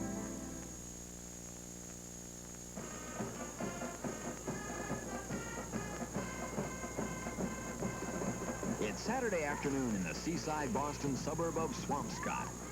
Welcome to Bloxage Field in Swampscott. That's Peter Sack, the principal at Swampscott. Everybody gets involved here. It's small-town high school football, a slice of Americana. But the most glorious days of Swampscott High School unfolded long before any of these guys were even born, and they proved that sometimes the road to the NFL starts in the most unlikely places. 1967 through 1969, 3 undefeated teams in a row. That 67 squad featured 3 future NFL players. Bill Adams, an offensive lineman with Buffalo. The late Tom Toner, a linebacker with Green Bay. And Dick Geron, a defensive back with Detroit and Cincinnati, now a coach for the Packers. There's a closeness with between those kids, and I was lucky enough to be one of them that has lasted for a lifetime. And I think that's more important than the winning. You know, I think the winning was a byproduct of that feeling. Behind the legend of Swampscott, a legend himself, Coach Stan Bondalevich. Through 28 years and 8 undefeated seasons, Bondalevich instilled fun into a losing program that became the pride of the community. He started by renaming the team the Big Blue. They call themselves a sculpin, and that, I looked it up in the dictionary. It was just a useless fish, non-edible, and just had no purpose at all. And I felt that we had more purpose than the sculpin. Those were special times for special people. And I don't only mean the players. I mean every student in that high school, girl or boy. I mean the people in the community. They become attached to them, and they were there. There were thousands of people that went to the game. Telling them about the Amesbury game, you know, the first year here. He was co-captain of that team. Spend a few minutes with Stan in Swampscott, and you'll meet enough former players to make up a whole new team. But nothing lasts forever, not even the Big Three. Ever heard of any of those guys? No. You know, they went to the pros from Swampscott High. Really? Though barely even acknowledged by today's students, those were special days, and history will record that they left their mark not only on the collective heart of a small town called Swampscott, but far beyond, all the way to the NFL. Well, it just proves that you can change the name, but the heart remains the same, huh, Kevin? I don't know if I'd want my mascot to be a useless fish. In high school, our mascot was a rock. I played for the East Rockaway Rocks. Yeah. Well, I played for the Spartans, and we were, well, anyway, welcome to halftime, the Nissan Halftime Report, the Stadium Show segment of it. Fred Hickman along with Kevin Kiley once again. And we've got a heck of a ball game going on out here that was a little bit, I guess, unpredictable in the first half, and that the Falcons controlled the football on offense, and they came up with the big plays when they had to. Well, they controlled it in the first quarter, Freddie. The second quarter, really, Cincinnati controlled the ball for about 10 minutes. But the Falcons are playing on emotion, and we talked about that. Jerry Glanville, everything kind of fell into Jerry's lap. He got his team ready, and they came up with the big plays. Marcus Cotton will tip the ball, and Scott Case is going to come up with that interception, and that'll lead to the first Falcon touchdown. That's the way a Glanville team will go. They get hot, they come out roaring, and they will create some offense. Now, this play late in the second quarter after Cincinnati controls the ball the entire quarter.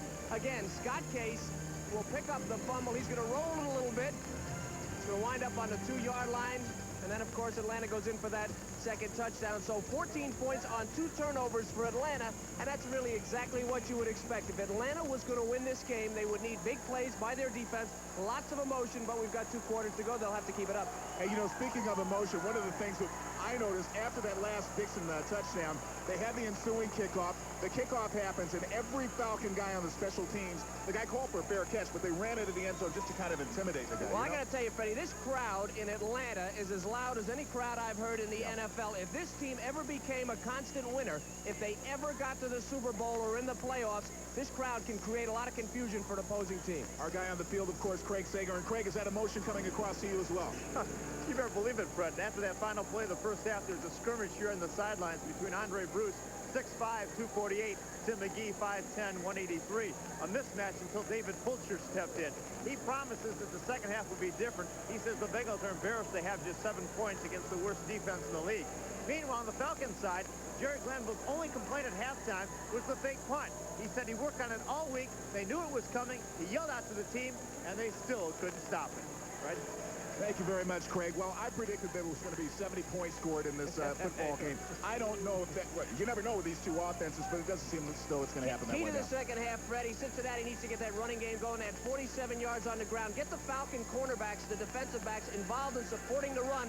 That'll open up the passing game for Boomer and the guys, and that'll make a big difference. Cincinnati has to run the ball. One way to find out, we'll come back to the second half of football. It'll be Pat, of course, and Skip with the play-by-play action, and they will do that right after this. We'll see you at the post-game show.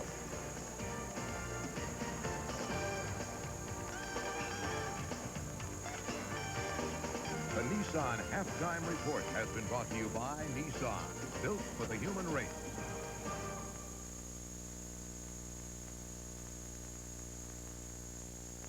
Hey, it's Chris Miller, the quarterback.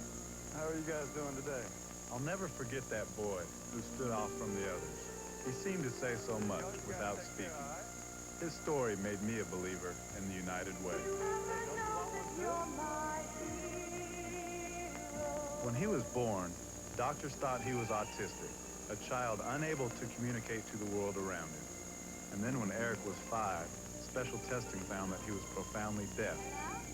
I was born deaf. I can hear music or people. I can even hear myself.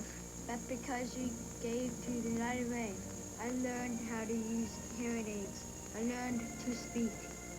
And now I can do everything other kids could do. I don't know how much you gave to the United Way. I just wanted you to know how much you gave me. United Way, it brings out the best in all of us. Yeah, you got it. This message furnished by the National Football League. Pat Hayden, Skip Carey back with you at Atlanta Fulton County Stadium. There's your score. The Falcons have the lead. They have led throughout. Really two different quarters. In the first quarter, the Falcons really dominated time of possession, you saw there. And in the second quarter, the Bengals came back with time of possession. They scored their only touchdown when the fake punt kept it alive. But then right at the before the second half ended, Brooks fumbled. And 2 turnovers have led to 14 points for the Falcons here tonight. There are the turnovers. That has been the story thus far. And I think really the other story has been how well this Falcon defense has played. I mean, they've stuffed the run, really. And Sam Weiss thought that he could get the ball up top, but he's not been able to do that either. You know, another item for Atlanta, 1 penalty for 5 yards. This is a team that has been penalized a lot. You know, they lead, yeah, on average, they lead the league in penalties. But not tonight. Stanford Jennings, Mitchell Price are the deep men. Greg Davis will kick it off. And the Bengals will go to work first here in the second half. I think this is a very important offensive series for the Bengals. They really have been quite lethargic on offense, I think, and I think this is an important series. You go in at halftime, you make some adjustments, and then you come out, you have the ball, you have to do something with it. 17-7 Atlanta, the second half about to get underway. Here we go.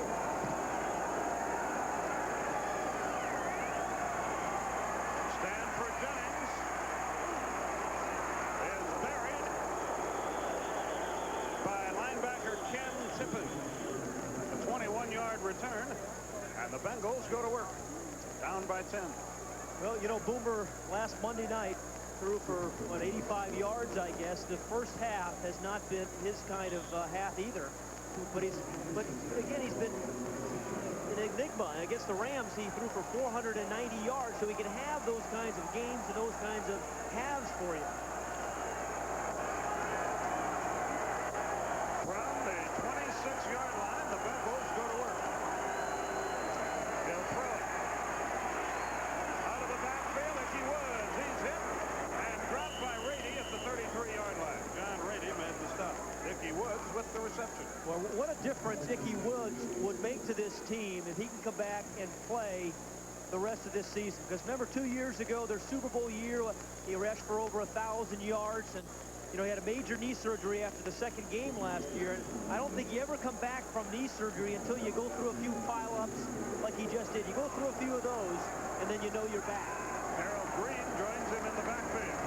Woods across the 35, close to a first down. Well, Woods played for the first time last Monday night. And when he came into the game, Esiason said to him, don't let the first guy bring you down. Don't let the first hit bring you down. He didn't. And to Boomer, that was the sign that Ickey Woods is back.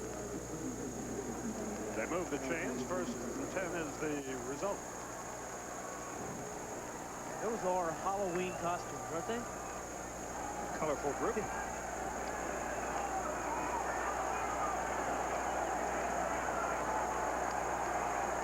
Esiason brings him out.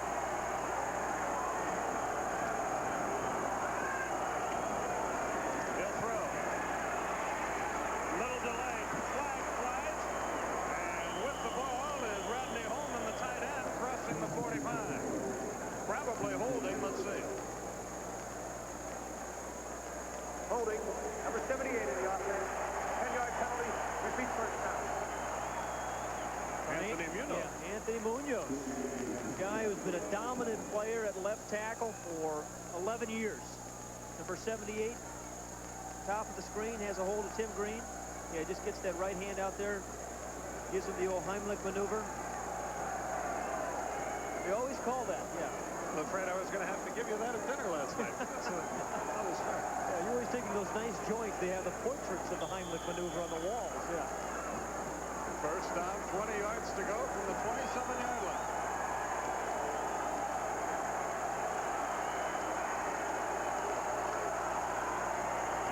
Green and Woods are the running backs. Eddie Brown in motion. On the track, very little. They get close to the 30-yard line. Harold Green, the carry. Look how many black jerseys there. Maybe 6, 7 black jerseys around the ball carrier. And what we haven't seen tonight is the play-action passes of Cincinnati that have really, I think, been incredibly effective for them over the years. Scott Case is having a heck of a game, making tackles up at the line of scrimmage. Yeah, but that tells you something. He's the free safety. If he's there, somebody ought to be able to get behind him. Second and 17 from the 31-yard line. 12.5 minutes left in our third quarter.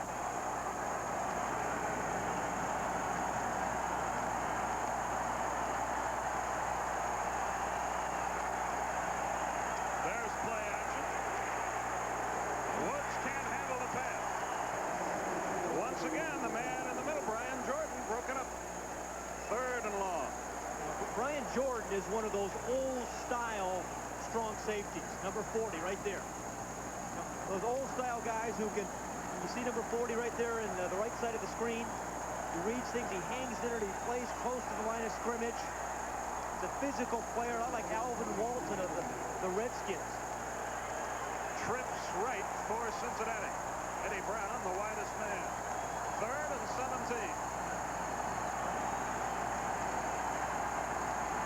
Long count, Esiason.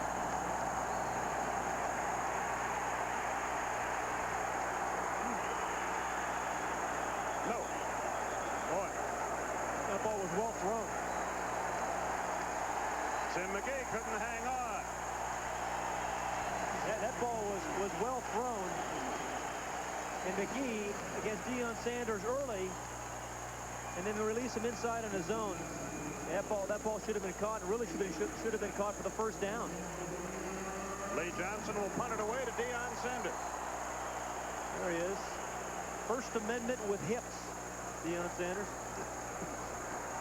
This will be the first punt of the night for Johnson. He faked one earlier. Sanders waits at the 34-yard line. Wow. It drives him back to the 21. He can fly. Goodbye.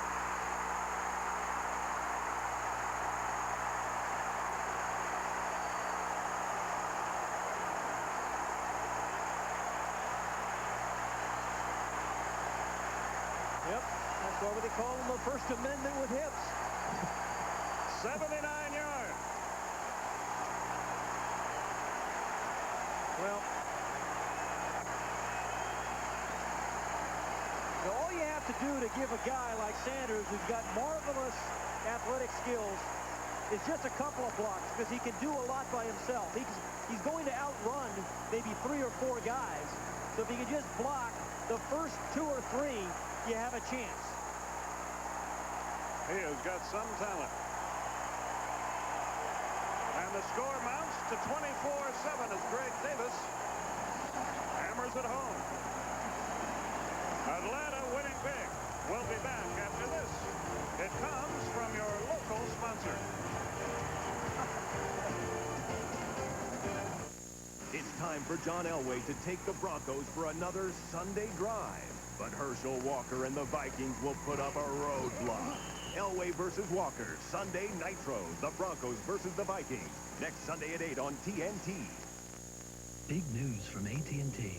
Now you can get 1 free hour of high-quality AT&T long distance and enjoy special savings 24 hours a day with the AT&T Reach Out America plan. Reach Out America gives you an additional 25% discount starting at 5 p.m., a 10% daytime discount, plus an hour of weekend and night calls, and it costs just $8.70 a month. Hi, Grandma. Yes, I'm fine, and so is Harry. Call 1-800-533-7600 for the AT&T Reach Out America plan. Order now and get 1 free hour of long distance plus a special $5 savings. The plan also includes an international discount at no extra charge. You can even get an option that lets you save on calls away from home. Call 1-800-533-7600 and save on quality AT&T long distance, day and night. AT&T, the right choice. The Super Bowl, 25 years of the greatest moments in sports. And to celebrate, get a load of this. The official NFL Super Tickets poster. This 24 by 36-inch 5-color poster has every Super Bowl ticket back to 1967. And all for just $9.95 plus $2.50 shipping and handling. So call now. This is the collector's item of the 90s. To order your official Super Tickets poster, call 1-800-421-2000 now. Check, money order, Visa, or MasterCard accepted. Available only through this offer. Longest punt return in Falcon history, 79 yards. Previous record, 77 by Tom McCauley back in 1970. Price will down it in the end zone. We'll take another look at the punt return by Deion Sanders and Skip, and he just picked up 1 block by Roland Mitchell, number 39, and then really the rest was on his own.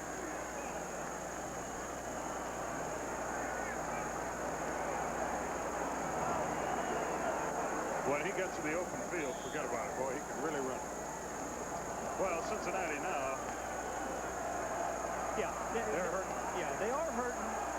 But last week, what they did, were able to run the ball. And that's how they beat the Cleveland Browns. They haven't been able to run it tonight.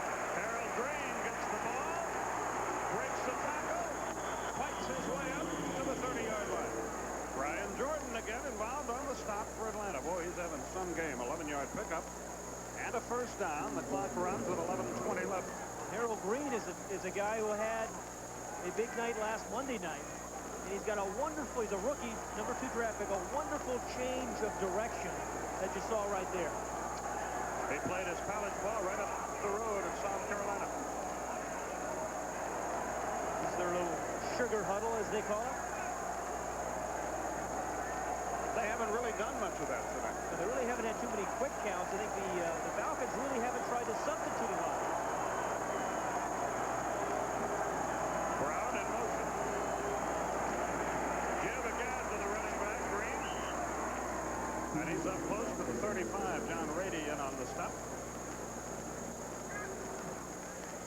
Robert Lyles was there as well. You know, in an era of specialization and situation substitution, what this no huddle or a quick huddle they do, they prevent you from doing that. Now, see, the Falcons tried to come out and substitute there. Flags fly, pass complete. Green driven back again by Jesse Tuttle. But there is a flag on the play. As soon as Esiason saw the Falcons try to substitute,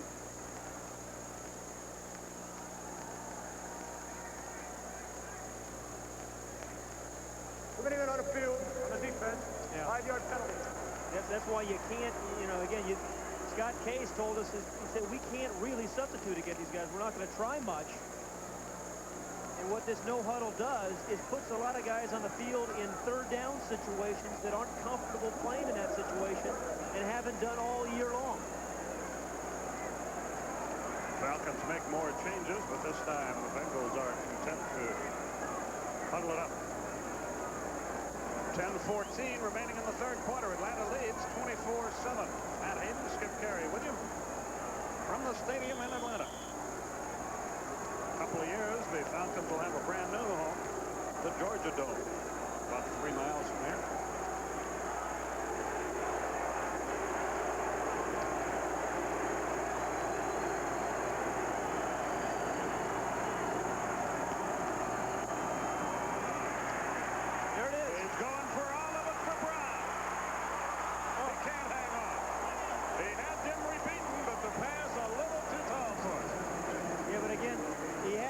Beaten because the safeties had disappeared on the play-action fake.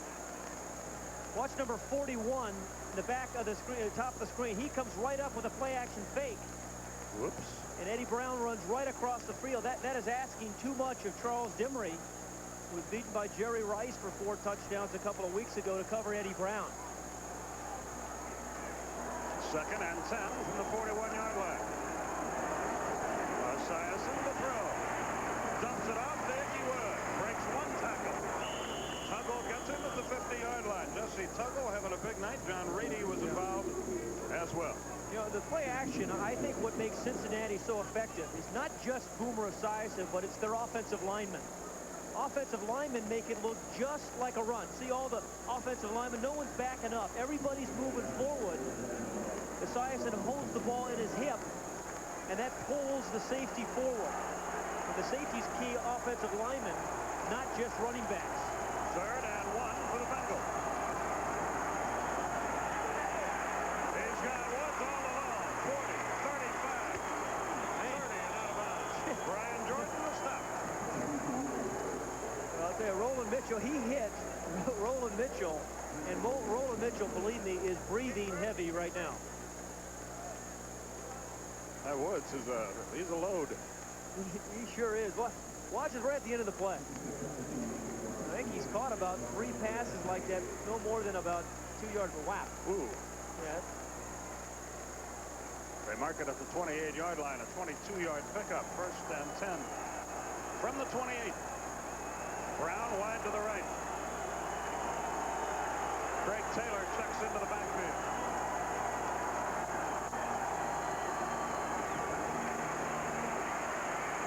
Green with the football. He crosses the 25, is run out of bounds near the 23-yard line. Robert Lyles ran him out. You know, one of the adjustments the Bengals clearly made at halftime because they were stuck running the football. This drive, they've run the ball better, but it's been Harold Green, it's been big backs. It's been Harold Green, and it's been Ickey Woods. And they really have changed it. They've run to the left side with Harold Green twice now with some success. They make a lot of adjustments, and you know, Sam White is just not listening to books on tape over there on his headsets. He's listening to somebody up there. They're making some changes. 2nd and 5 for Cincinnati. Esiason will throw again. Dumps it off to his tight end Holman. Breaks the tackle. Inside the 20, down to the 17-yard line. Jesse Tuggle in on the stop, along with Mike Gann, the 6-year veteran out of Notre Dame. You know, they really haven't used Rodney Holman much tonight, who's having just a sensational year for the Bengals at tight end. Just that time, just a little delay route. But what makes Holman so effective, I think, is that they ask him to do virtually everything, and he does that. He can be a dominating blocker, he can get deep, and he can dump off the short ones. We'll be back right after this.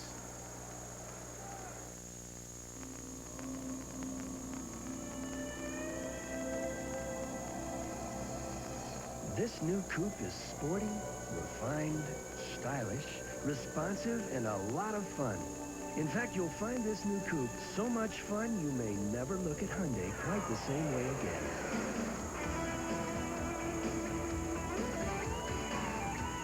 Introducing the new Scoop from Hyundai. Yes, Hyundai.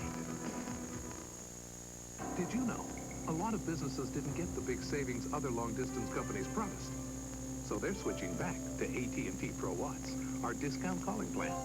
With Pro Watts, you get extremely competitive prices and automatic discounts on international and all AT&T calling card calls.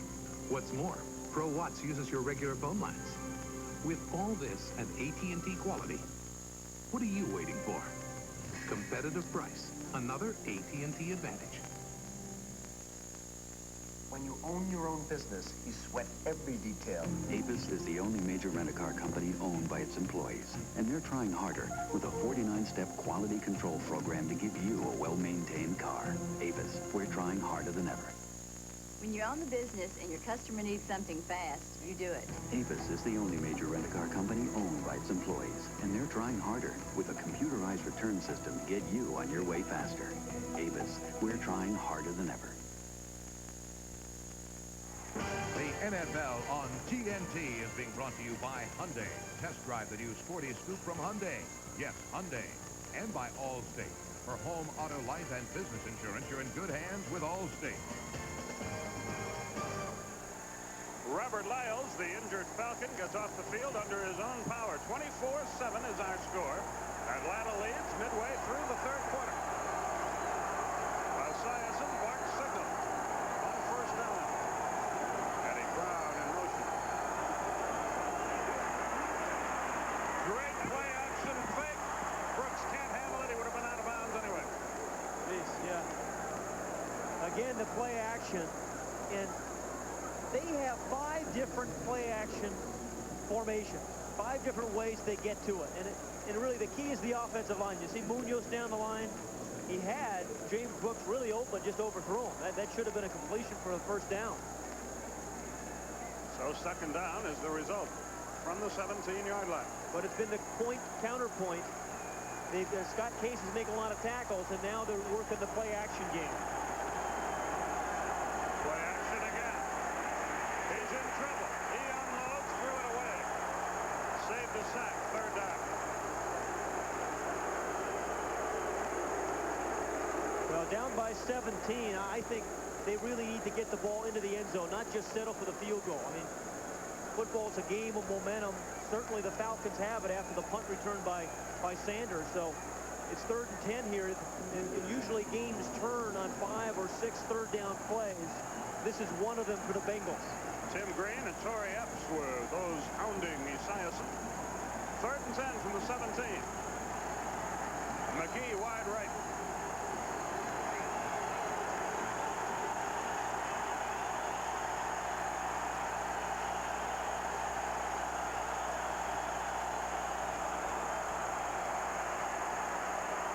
Overthrew it. Intended for Brown. Case was there. Dimry was there as well, and it's 4th and 10, and they'll have to settle for the field goal, or the try for the field goal. And Esiason is just not in rhythm tonight. He is just not in rhythm tonight.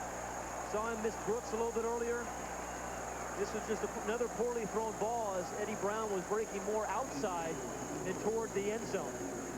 35-yard field goal try by Jim Breach. Trying to bring his team to within 2 touchdowns.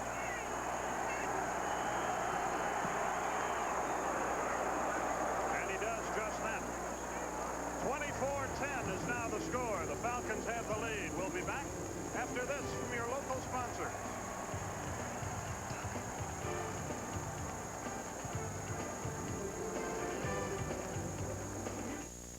It all started when I got off my couch and got on my Easy Glider to watch football. Look what happened. This is actual footage of Keith's home video showing his dramatic weight loss. I watched what I ate, worked out on my Easy Glider, and lost 75 pounds. All across America, people have found that 20 minutes every other day works to firm all major muscle groups and helps to lose weight aerobically. You get aerobic workout, you get muscle tone workout and development. It's a better workout. Dual resistance allows you to adjust tension for both legs and upper body. Some say it's the #1 fitness exercise, providing a superior cardiovascular workout and toning of chest, arms and back, calves, thighs, and buttocks. The bikes only work on certain parts of your body. Easy Glider works on all over. And this Hansen unit folds down quickly for easy storage. I thought the price was right, and I was really amazed once I got the product. Easy Glider is yours for just 3 easy payments of $19.95 from Fitness Quest. I get on the Easy Glider. I come back revitalized and refreshed. To me, it's an energizer. shape up and fun down with Easy Glider. Order your Easy Glider by calling 1-800-421-2000. We'll bill your credit card 3 easy payments of $19.95 each. You get a full 60-day home trial with a money-back guarantee. The total price just $59.85 plus $9 shipping and handling. Full payment, mail orders accepted, or just call 1-800-421-2000 now. Steve Broussard is the deep man for Atlanta. There's the story. We're in the third period. It's 24-10.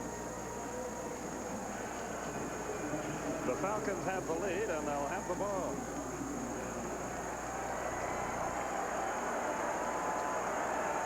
As we go back to play, Broussard will not run it up. He'll down it in the end zone. And the Falcons will start at the 20-yard line.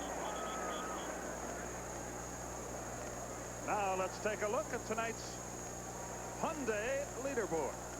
Andre Rison came into tonight's game leading the NFL in receptions with 43. Only caught one pass tonight for 5 yards. He was a little frustrated earlier in the game. Came in with more yards than anybody, tied with Jerry Rice for 8 touchdown receptions. And he's made a big difference, not so much tonight, but this season offensively for the Falcons. Falcons now would like a nice long drive to chew up some clock. Miller brings him up. First and 10 at the 20. Broussard, nothing there. And on the other hand, we haven't seen that much tonight. 4 or 5 white jerseys around a ball carrier. And like the Falcons won a long drive, the Bengals to get back in this game, their defense is going to have to come up with an event of their own. A turnover, a sack, a block kick or something. They've only forced 1 punt tonight. And that's why Atlanta is up 24-10. Tim Krumrie, now to Tua Tagovailoa made the stop. Beautifully said. Thank you. Mike Rozier checks into the Atlanta backfield. 2nd and 10. They snap it straight to Rozier, and he breaks out. 35. He can go. 45. Out of bounds at the 47-yard line. Rod Jones made the stop. 28 yards, first down Atlanta. That was a direct snap to him that he tried earlier. Remember earlier there was a mix-up and Chris Miller knocked the ball away? It's just another way of running a draw play. And Mike Rozier, who was really just a spot player last week when he came to the Falcons, did much more than just a role player tonight. He has really kept drives alive for the Falcons. Rozier comes out. Broussard returns. It's red gun time again for Atlanta. Rison in motion. Miller all alone has his man. It's Michael Hayes, and he is hammered down in Cincinnati territory. David Fulcher made the hit. He's a good one, 7-yard pickup. What Atlanta is doing is really using Andre Rison somewhat of a decoy. You'll see him go in motion. Again, it gives Chris Miller a chance to see what kind of defense am I getting, man for man or zone. Then he comes right back to the left side. It really is wide open, but Chris Miller goes back to the other side because he had a wide receiver open over there as well. 2nd down, 3 yards to go, 4:40 left. Sean Collins wide to the left, Rison in the slot to that side. Broussard, the running back with Miller.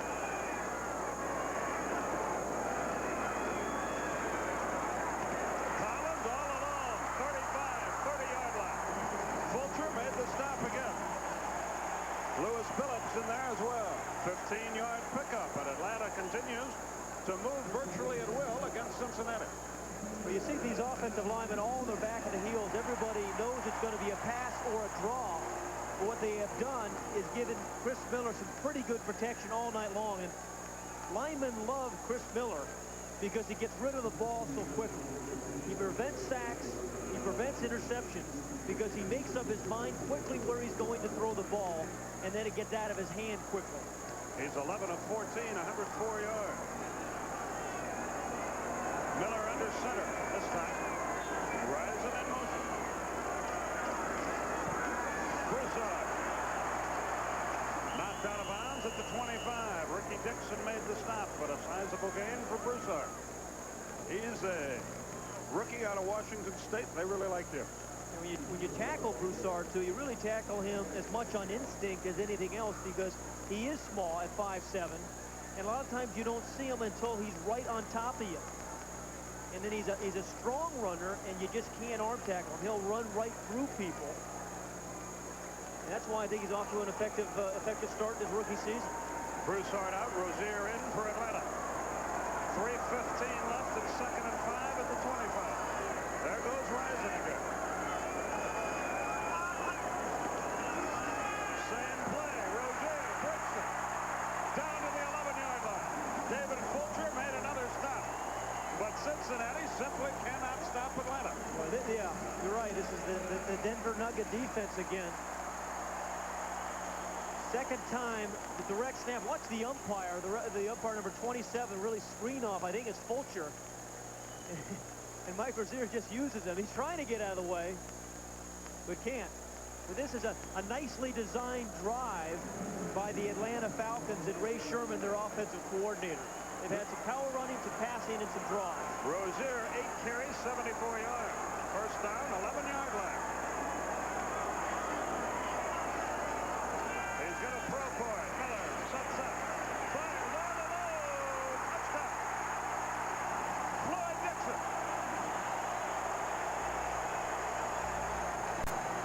Got a fight going on.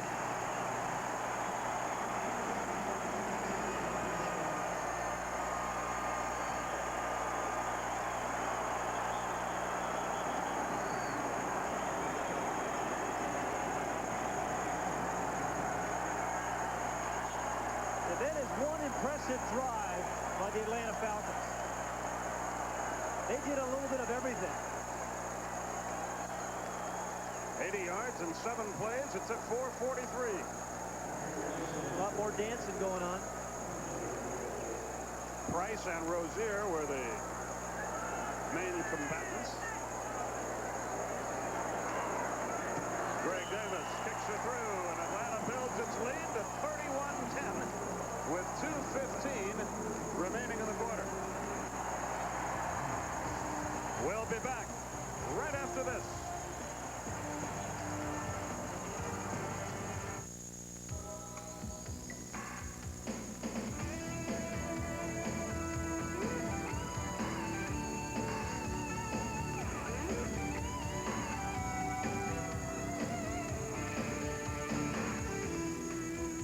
This car will do wonders for your image and ours. Introducing the new Scoop from Hyundai. Yes, Hyundai. In no time, Randy Graff has sung her way through 3 smash Broadway hits. And for an after-theater night on the town, she wants a showstopper on her wrist. The watch she wears is a Bulova tuxedo. Corky McClellan knows how to keep time.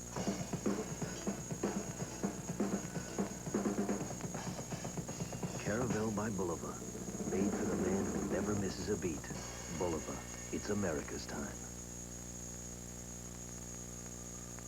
Bit by bit, putting it together. Piece by piece, the way to make an ideal work. Behind every accomplishment is a document that bridges the gap between what can be and what will be. Every moment's contribution, every detail plays a part. Putting it together, that's what counts. Putting together documents that can change the world. Xerox, the document company. Putting it together, putting it together. The Detroit Pistons, world champions 2 years and running. Houston battles Detroit in the final tune-up for the NBA season, the Hall of Fame game. Live Tuesday night at 8 Eastern on TNT. Floyd Dixon out of Stephen F. Austin, his first 2-touchdown game of his career. Price and Jennings, the deep men. Greg Davis will kick it off. Atlanta by 3 touchdowns. High and short this time. Price at the 7. And he is nailed at the 30-yard line. Just about the time it looked like he was going to break free. Ken Tippins came in and leveled it. Yeah, these special teams have been just that for the Falcons this entire year. 5 block kicks, guys hustling down on kickoffs, punt returns for touchdowns. That was just another example of it as Ken Tippins put the stop on it. That was a major league stop. Yeah, he's still not getting up.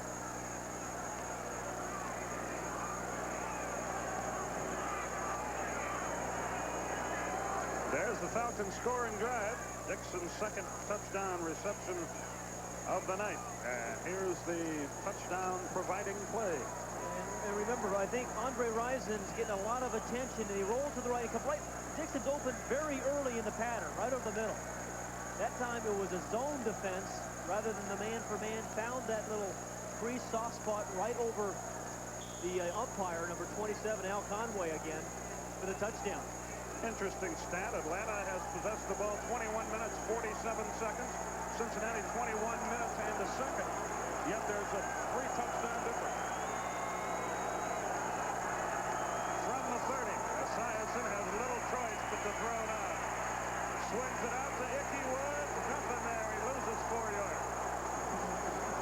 Darian Connor, the rookie out of Jackson State, made the stop. He's the youngster who tragically lost his brother in an automobile accident over the summer. He's dedicated the season to his late brother. And they're expecting very big things from him, Darian Connor. I said about Connor, he can run and he can hit. And if he can do that for on Jerry Glanville's team, he gets to play a lot.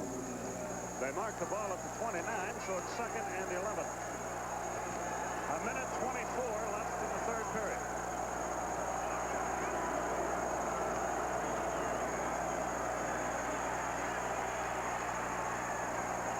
Brown completes it at the 44-yard line. Scott Case made the stop with a 1st down and a 15-yard completion. You know, I think the real common denominator against the top teams in the NFL are defense and special teams. Tonight, Jerry Glanville's team has played very good defense and superb special teams. You wonder why they lost 4 games, and I just think it's high to play at the emotional pitch that he asks for 16 weeks. Green and Woods, the running backs for the Bengals. Play action. Oh, almost intercepted by Dimmer. There's a lot of guys happy for that man right there. Charles Dimmery, who has taken an awful lot of grief here in the local press, and after that 49er game when Jerry Rice got the better of him. He's a 3rd-year man out of Nevada, Las Vegas. 2nd and 10 for the Bengals. 37 seconds left in the period. Atlanta's had it all their own way. Dimmery really made a nice play. Really should have picked this ball off quite easily. It was intended for McGee. 2nd and 10. Pressure. Gets over. Oh, what a hit. Scott Case. It was intended for the tight end, Rodney Holman. Remember we said receivers here can hear a cat yawn from 50 yards when they go over the middle? Because it's plays like that by number 25, Scott Case. We've seen him up at the line of scrimmage making tackles. This time he just reads the pattern. He's not even trying to go for the interception there. He's just putting the hit on Rodney Holman. 3rd down, 10 yards to go. You know, safety's a misnomer for him. He's an assistant linebacker. Cincinnati 4 out of 10 on 3rd down conversion.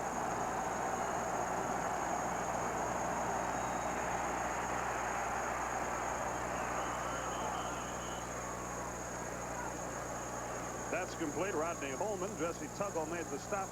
A 13-yard pickup, and it keeps the drive alive as the quarter winds down here. 14 seconds left, as you see.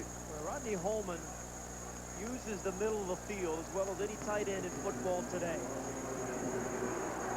Cincinnati will try to squeeze in one more play, and they do, and it's Ickey Wood. And he breaks the tackle and gets to the 41-yard line. Then Brian Jordan and Scott Case wrap him up as the 3rd quarter comes to a close. At the end of 3, the Falcons lead it 31-10. We'll be back right after this.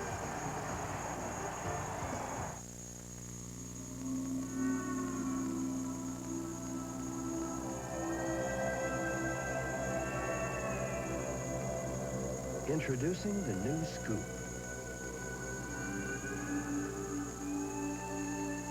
You'll find the Sporty News Scoop is just one surprise after another. Beginning with who makes it. The new scoop from Hyundai. Yes, Hyundai.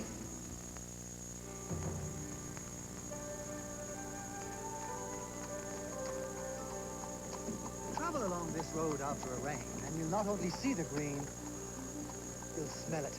Legend says take it in just once, and that fresh, clean feeling will last the rest of your journey. There's a bit of this in every bar of Irish Spring. Ah, the lasting, fresh scent of Irish Spring deodorant soap. The Irish never quit.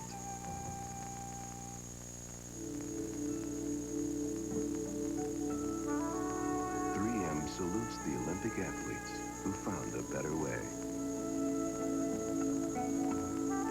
whose ideas were so original, they changed the games forever.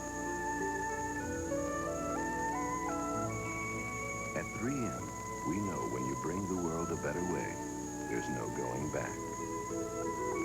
3M, innovation working for you.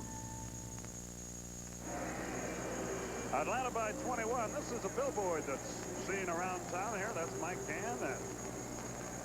It just goes along the with new attitude of the Falcons. It's the attitude adjustment they have. And again, even though they've lost the 4 games, I think they have a new identity, and it's not necessarily of a loser like they've had the last year. There is a different attitude, certainly by the players, and you can hear it by the fans tonight.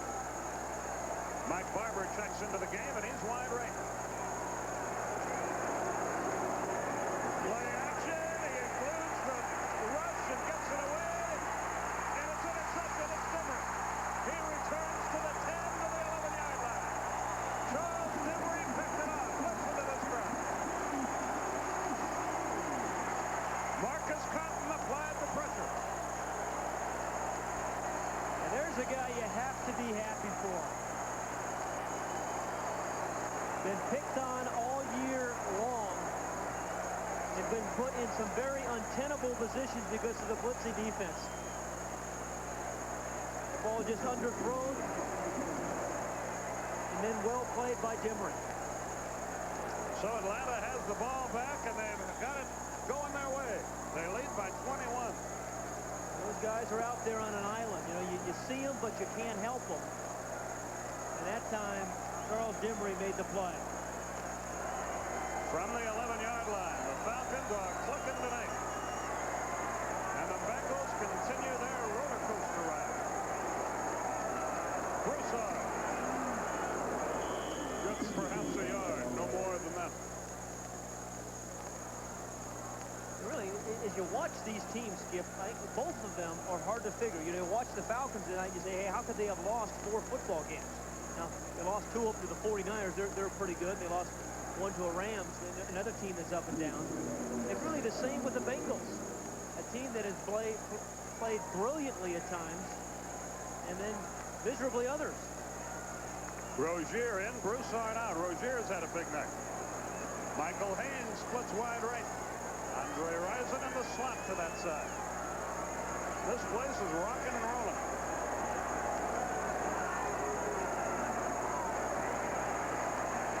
He wants all of it for Rison. No. Solomon Wilcox broke it up, the safety. And Chris Miller knows if he had thrown it a little bit earlier or farther, Rison would have run under this in the slot there. And again, he's been running short routes most of the night. This time he goes right down the center. He has actually both of them beaten. And if the ball is thrown earlier, he can run under it. He comes away with a touchdown.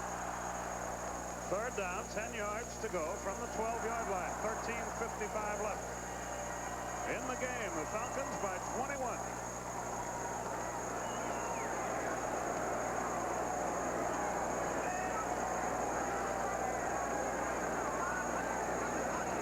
They're coming after him. Miller eludes the blitz, gets it away, complete to Rison. He gets to the 21-yard line. David Fulcher made the stop. So Rison now leads the league in reception. They're short of the 1st down, and Scott Fulhag will come in to punt it away. Well, you see what makes him a dangerous player. I mean, he can run by you as he did just a moment, the play earlier. And then you can throw him a little 5-yard play, let him do something with the ball after the catch. This is what, the second Atlanta punt of the night, if I'm not mistaken. Yes. And the Bengals, if they're going to have any chance, need to block it. Kendall Smith is the deep man. Now they're going to measure it just to make sure.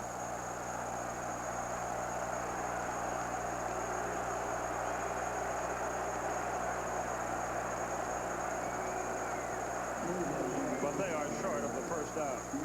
Atlanta has really protected the ball tonight. You know, every other game this year they've had a turnover, but none tonight. Kendall Smith, the deep man.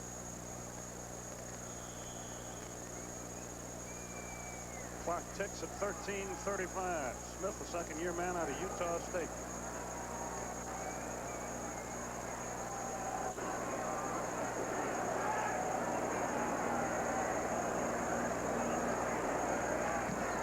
He gets it away, a high kick. Smith at the 37-yard line. And that's all she wrote. Tracy Johnson made the hit. And another squabble breaks out here. 46-yard punt, 5-yard return. Yeah, give Dale Hamer and his crew some credit tonight, though. Those guys, those referees have done a nice job of keeping the game from getting out of hand. And we'll be back to Atlanta Fulton County Stadium right after this. Ready for some good news? If your car is in an accident and you have Allstate insurance, you can leave it in our hands. Allstate's recommended pro shops can do everything, including the estimate, in one stop. And to make you feel even better, Allstate will guarantee their workmanship for as long as you own your car. Well, that's the news. Now, be careful. You're in good hands with Allstate, a member of the Sears Financial Network. Through Cadillac's 42 consecutive years of luxury leadership, this symbol has stood as an American automotive standard for the world in performance, comfort, and safety. Evidence of the inherent value of a Cadillac. Value that inspires the highest owner loyalty of any leading luxury automobile. Another reason why the only way to travel is Cadillac style. Cadillac style. Bit by bit, putting it together.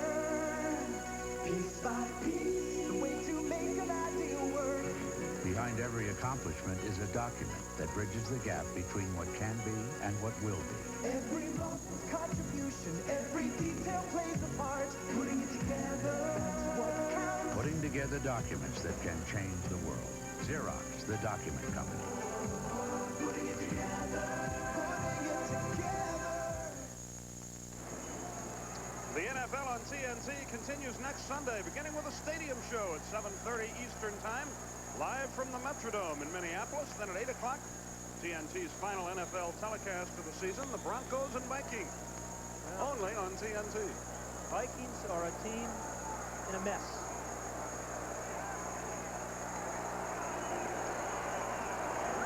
The Bengals go to work, and they are getting blown out here. Dickie Woods tripped up, can't shake free. Loose football. Falcons have it, but You know, the Falcon defense really has done a pretty good job up tonight, Skip, quite honestly. But they've been able to stuff runs early on first down and then really take away any kind of deep passes. Those deep passes, they thought they were going to have a chance. See that they were coming in averaging 319 yards a game. Worst in the NFL, and tonight they really have played remarkably well on defense. And they haven't hurt themselves with penalties. Esiason has little choice but to throw, and he has a man. It's Barber, complete and out of bounds. Dimmery ran him out. Mike Barber made the reception out of Marshall University. His 6th catch of the year and a 12-yard advance. Well, there are 6 guys, 6 black jerseys, that are 7 of them actually, that are not going to be beaten deep at this stage in the game. It's not Jerry Glanville's style. They like to attack, but they're smart enough leading 31-10. They're not going to give up a cheap one. 12:15 left in our game. 31-10 Atlanta is the score. Esiason. He's got a long time. He'll run. And he'll get out of bounds. Robert Lyles chased him out. A Falcon is down on the deck back at the 47-yard line. Tim Green is hurting.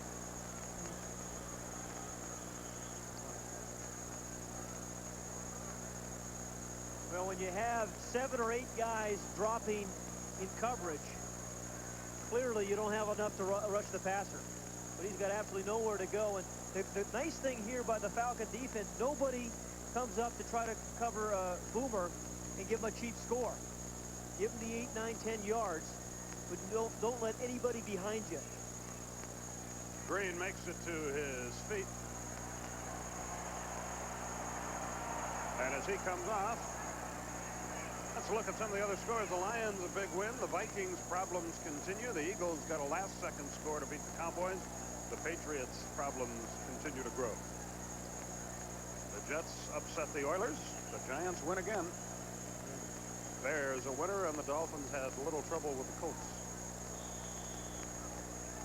Browns a great effort, but they came up short, and the Chargers really hammered Tampa Bay. No sacks in this game, by the way, on either side.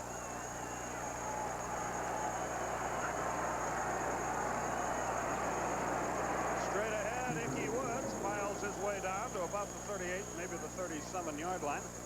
The clock continues to roll with 11:35 left in the game. Mike Gann made the stop. Jumped down off that billboard and made the tackle. Enough for a first down. Well, the real advantage that the Bengals had, they thought they had, was that they could suck the defensive backs up with play action and get behind it. But at this stage of the game, they can't. So anything they get, they're clearly going to have to earn. No easy ones.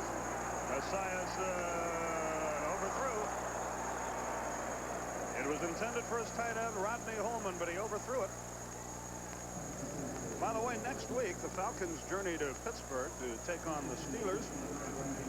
Cincinnati finally gets home, and they host New Orleans. Tim Green has returned to the Atlanta lineup, so whatever his problem was, didn't take it long to get fixed. These guys will look forward to get home. 6 of the final 8 for the Bengals will be played at Riverfront Stadium. Esiason 13 out of 28 on the night, 135 yards. And there may be the first sack. He got it away, though, and it's complete. There was a flag on the play. Tim Green was all over Esiason.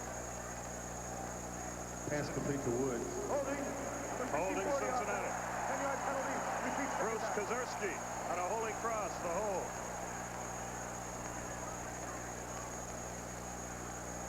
Really, we were just talking about no sacks on either team. Either quarterbacks haven't had a lot of pressure on them, and when they've had, they've been able to get rid of the football. And that was the hold on Tim Green, the man who limped off earlier with the injury, came right back in. And that was the thing that Jerry Glanville was saying about Tim Green. He bleeds with his heart. One of those kinds of guys, you know, 110% type of guy. I had to laugh at him yesterday talking about Dick McPherson, his college coach, talking about how emotional his coach was on the field. What about Tim? He's a wild man. Yeah. Esiason down the middle, Eddie Brown took a big hit, but he held on. Deion Sanders nailed him, 27-yard pickup. Well, that's a terrific catch by Eddie Brown, because you just know you're going to get nailed, because this ball's in the air a long time. You know, the Boomer adjusts his throw to throw it around the outstretched arms. It was a nice touch by Boomer. Another Falcon on the deck at the 40-yard line. Oh, that a nice catch. Marcus Cotton is the injured player. You mentioned Andre Bruce earlier in the game, and Marcus Cotton, both drafted a couple of years ago, expecting big things out of both of them, and really have been relegated to role players, pass rushers. There's Bruce, number 93, on the Atlanta bench. Now, we'll be back, and we'll be back after this, which comes, of course, from your local sponsors. It's time for John Elway to take the Broncos for another Sunday drive. But Herschel Walker and the Vikings will put up a roadblock. Elway versus Walker, Sunday Nitro. The Broncos versus the Vikings. Next Sunday at 8 on TNT. Oh, hey! You know, Super Bowl tickets are really tough to find. In fact, my brother-in-law used to say, hey, I'll get you some. He never delivered. This is what happened to him. Now, I know where you can get 24 Super Bowl tickets for $9.95. Come on, I'll show you. Here you are.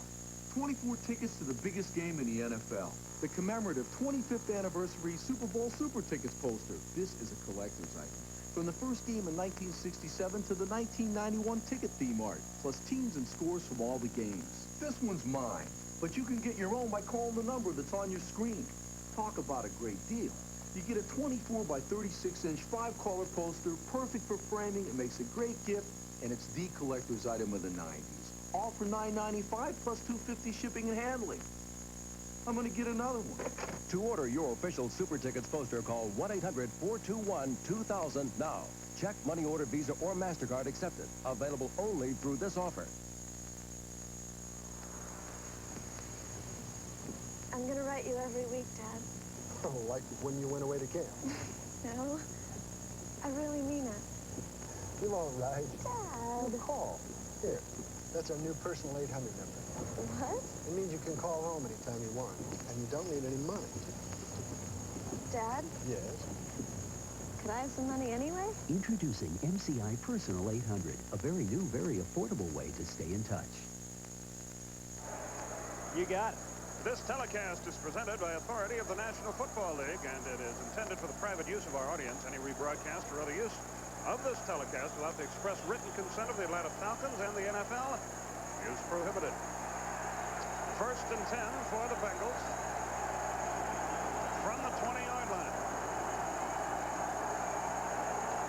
Hickey Woods, the lone setback. Brooks flank wide right.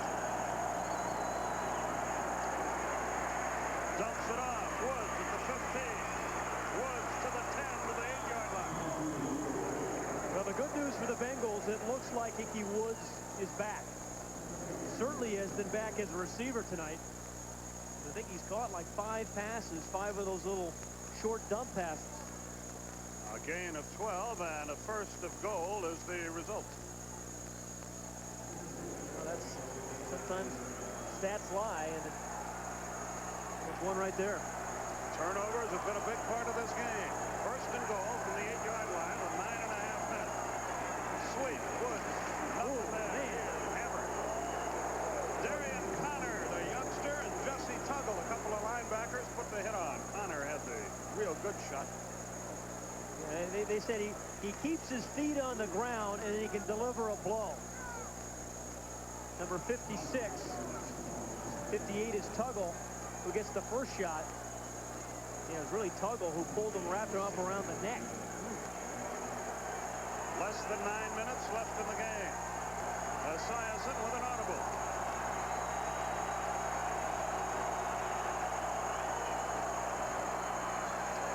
Into the flat, complete, down at the 5-yard line. Brian Jordan made the hit again.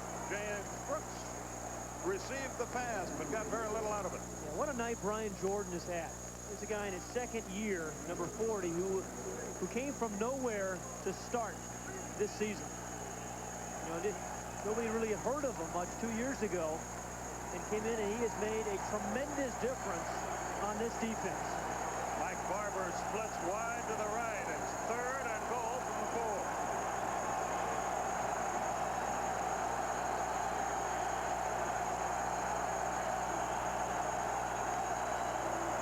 He'll throw for it. Touchdown. Eddie Brown with a touchdown reception. A 4-yard strike from Esiason. And the Bengals with a chance to move to within 2 touchdowns. Jim Breach on to try the extra point.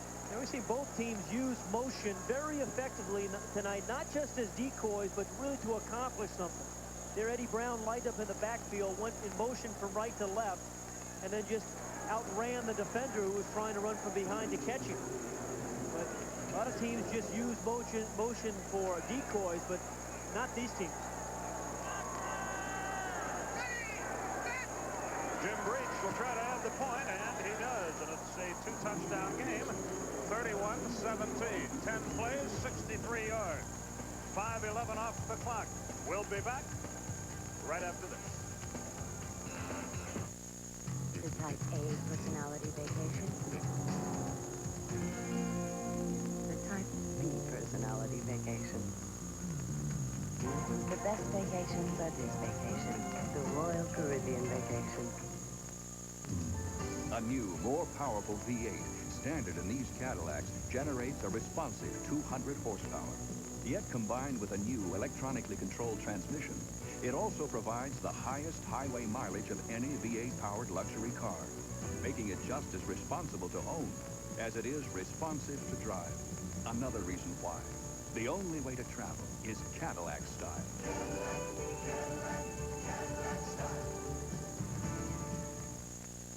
This is Hamlet by William Shakespeare. This is Tire Tips by Bridgestone. One is filled with valuable writing and wisdom that can help you throughout your entire life. The other is a play. One is free, the other isn't. One comes complete with a free tire inspection and rotation at your participating Bridgestone retailer. The other comes complete with a bookmark. But while you can read Hamlet whenever you want, Tire Tips is only available for a limited time. The word is out.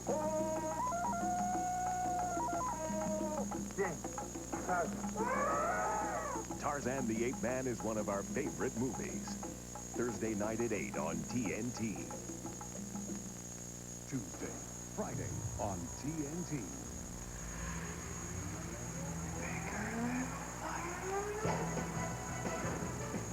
The NBA is back. The season starts Friday on TNT. There's the story of the game. The Falcons are alive for the onside kick here. 8 minutes left. A 2-touchdown difference. Broussard is the lone deep man, and he's back there all by himself. Everybody else up close to the line of scrimmage for Atlanta. Let's see how the Bengals play it. They pooched it. Broussard comes over, comes up with it at the 10, and runs it out of bounds at the 12-yard line. Flags on the play. The left end was offside there for the Bengals. And Broussard apparently knew it because he just very calmly stepped out of bounds. That was kind of a clever, yeah, there it is. Clever little onside, because if Broussard doesn't get the good bounce there, maybe you have a couple of bodies scrambling around for it. Offside, number 83 of the kicking team. 5-yard penalty, free kick. The penalty is accepted, and they'll re-kick. Interestingly enough, Pat, you know, where you can make statistics indicate anything. If you just tuned into this game and the first thing you heard was the number of plays run, Cincinnati 58, Atlanta 38, you would think certainly the Bengals led. That is not the case.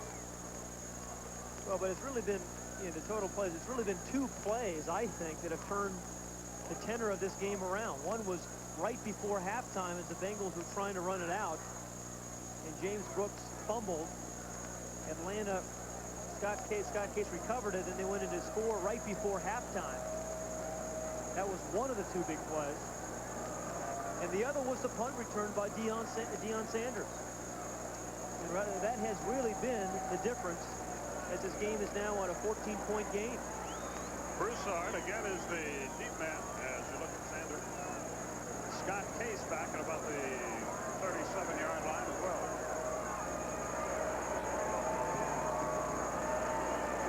This one will bounce around for a bit. Case comes up with it and returns it.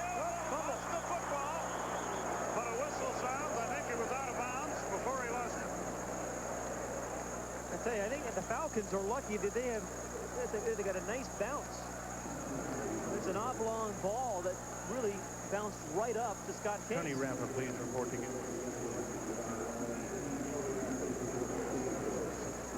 He stepped out before he fumbled. So good field position for Atlanta. Sean Collins jumped on the loose football, but it wouldn't have counted anyway. You know, Atlanta just can't try to run this thing out, I don't think. I mean, they've gotten this lead by being aggressive offensively, using the red gun formation, throwing the football, running with some power. seen a lot of teams go into a shell in a situation like this and lose in the fourth quarter. They lead by 2 touchdowns with 7:45 left. Do the Falcons. The give is to the up back. That's Keith Jones out of Illinois, and he powers his way up close to the 45-yard line. A pickup of 6 at 2nd and 4. Kevin Walker, the linebacker, on the stop for Cincinnati. Bengals just flat out have not been able to stop Atlanta tonight. Yeah, you know, the offensive line for the Atlanta Falcons really has done a pretty good job tonight. Fralick and Hinton and Dukes and Hoover and Ken on the left side. Those guys have protected Chris Miller. Really hasn't had a lot of heat on him. And they've opened up some nice holes for Rozier and Broussard. Another guy deserves credit here is Ken Herrick. What a trade, bringing Hinton and Risen and a #1 next year for the rights to Jeff George has really set Atlanta up. Jones again, he gets cracked, but he powers his way to midfield. Keith Jones, 210-pound second-year man out of Illinois. Good for the first down. They move the chains, keep the clock rolling. You know your offensive line is doing a job when the entire defense knows you're going to run the ball and you still pick up first down. I mean, that's what offensive linemen love. You know, just like quarterbacks and receivers getting rhythms, I think linemen do as well. 6:25 left in the game. Atlanta in no hurry, of course. 31-17 is our score. Sean Collins comes wide to the right. Jones and Broussard, the setback. Broussard, he's got 5, 10. He's got a touchdown.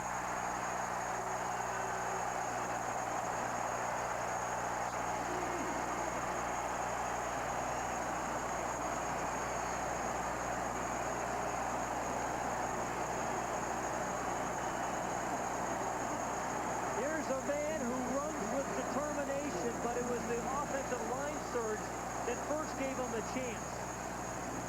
Earlier in the year, they called him Franco because he was always running out of bounds, hitting around with them. No running out of bounds this time for Steve Broussard. Kevin Walker had a clean shot at him, but he bounced off and went 50 yards for a touchdown.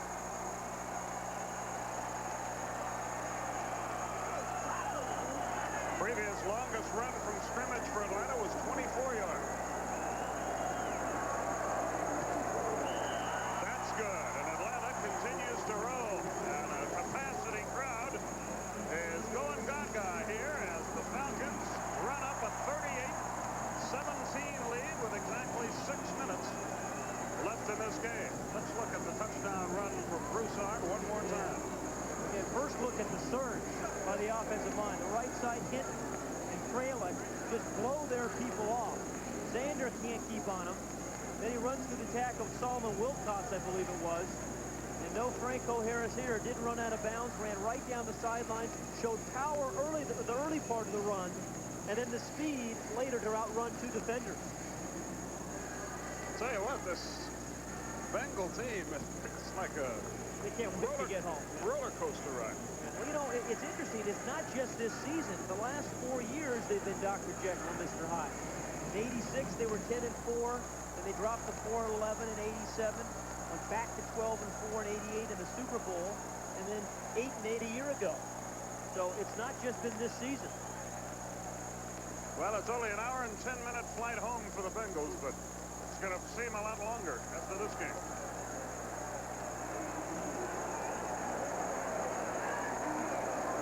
Here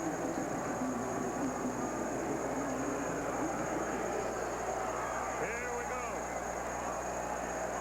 They won't bring it up. 1st and 10 from the 20. Everybody down there for Atlanta, and I don't know why. Well, no, they do that every time. On the kickoffs, all 11 jerseys go down to the end zone.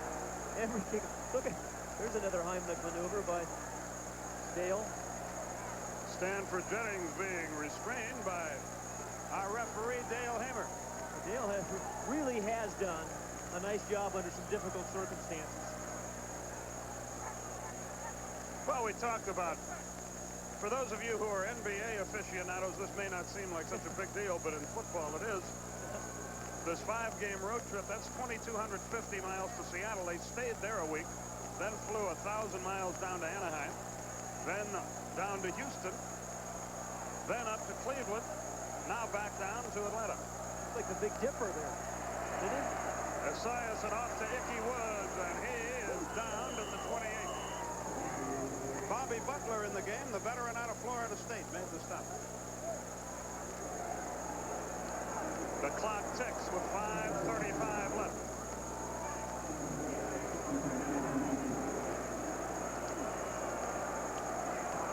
Many of the fans here head for home.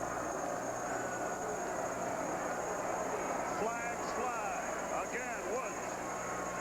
36-yard line, but checked the penalty. Jesse Tuggle made the stop.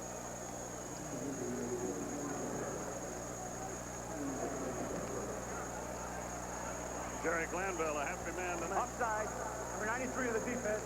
Penalties declined. First down. Offside against Atlanta, against Andre Bruce.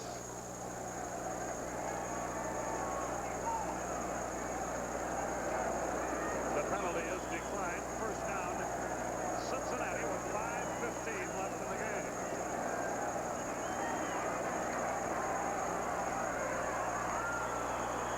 Incomplete. Eddie Brown, the intended receiver. Dimry was there. This has to be a huge game for Charles Dimry. The whole night, they tried him a couple of times, but he's pretty much answered the call. Had the interception, had Eddie Brown covered there pretty well on that play. He'll be tested and continue to be tested this year, but his confidence is not shot. As a matter of fact, it's had a great boost in the arm tonight. Jesse Tuggle, 12 tackles today. 1 deflected pass, 1 fumble force, 1 assisted tackle. Brooks breaks it for 5 up to the 40-yard line. Marcus Cotton made the stop. And only a semi-fight after that play. Yeah. 4:50 remaining in the game.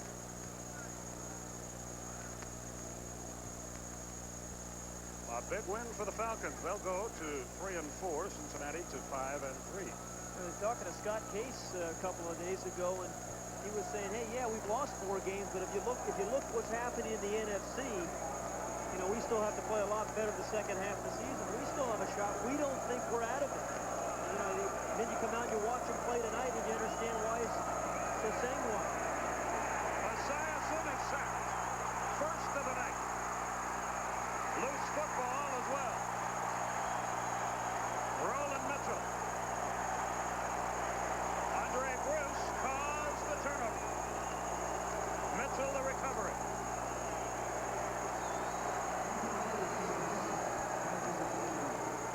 Fourth turnover. Atlanta doesn't have any. Now, Andre Bruce, the #1 draft pick in the 1988 draft, the entire draft #1 pick, is now just a pass rushing specialist. But there he did a wonderful job of getting around his man, causing the turnover, and then it was Roland Mitchell, the nickelback, who made the recovery. There's the story of the game, to my way of thinking, those turnovers. But you got to give Atlanta all the credit in the world. They played a heck of a game. Defensively, special teams, offense, everybody's contributed. And they haven't hurt themselves with silly penalties. They keep it on the ground. Mike Rozier gets the carry. He's pushed back. One of the criticisms of Glanville is that you can't play at this high emotional peak for 16 weeks, but I think the more you win and the more confidence you get that you can win, I don't think you have to play on high emotion. You play on confidence. And it's going to take a while.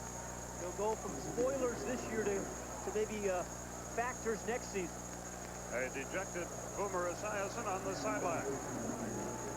Atlanta has dominated the game. They lead at 38-17. Chris Miller has had some night. He's got great help from his running game. Tracy Johnson in the game. Rozier, nothing there. He's knocked down by reserve safety Barney Bussey. Clock will be under 3 minutes before another play is run.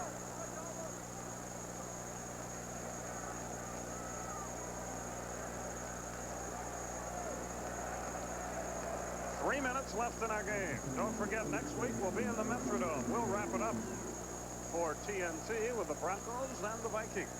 Well, that's a grim story up in Minneapolis, isn't it? You know, and we looked at the schedule at the beginning of the year. I thought this was going to be a terrific game matchup at least. Yeah. The Vikings go into the tank, and the Broncos have had their share of problems. Tracy Johnson, the lone setback with Miller.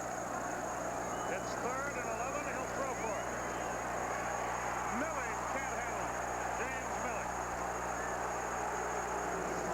He's calling for pass interference, and quite honestly, I thought he was interfered with. No call is forthcoming, and Greg Davis will get the call here. It will be a 52-yard field goal. No, I was wrong. That was a nice play by Ricky Dixon. He got there right when the ball did. Good defensive play by Dixon. He already has a 51-yarder, does Greg Davis this year. He'll try for 52. That is not going to make it. It is short. The ball goes back to the Bengals with 2:23 remaining in the game. When we talk about the Bengals being inconsistent, this road trip has been very much like that. They'll end up with 3 losses and the 2 wins, but the points scored has really been all over the place. Eric Wilhelm checks in at quarterback for the Bengals. He'll finish it up. Wilhelm, out of Oregon State, a second-year man. I was talking to Dana Bible, the quarterback coach, who said to me this week, Eric Wilhelm will be a very successful NFL quarterback before his career is out. We think this guy has a bright future. He's back to throw. Another lefty. He's got a man. Barber, complete. Dimmery runs him out at the 45. 2:16 left. Only in his second year. It comes out of Oregon State, as you said, but his senior season in the Pac-10, there were a lot of good quarterbacks out there. Troy Aikman was at UCLA, Tim Rosenthal was at Washington State, and Rodney P was at Southern Cal, but he led the Pac-10 in passing that year at Oregon State. Esiason finishes the night 19 of 35, 199 yards, 2 more interceptions, 1 touchdown. Wilhelm will run it, and he's knocked down at the 49-yard line by Andre Bruce. Bruce, a 3rd-year man out of Auburn. Well, Sam White said last night what he wanted to do was get out of this game without Boomer Esiason being injured, and at least he'll have that. And that's all. We are at the 2-minute warning. We will return. Stay with us, please. Thank you. A company can learn a lot in 125 years. Valvoline has. You learn in the lab, you learn on the road, you learn on the racetrack. As you learn, you make your product better and better. Today's Valvoline is engineered for high performance. If there was a motor oil out there that was better, it would be in my car. 125 years of quality. That's why people who know use Valvoline. Nobody is putting quality on the road like Cadillac, winner of the 1990 Malcolm Baldrige National Quality Award.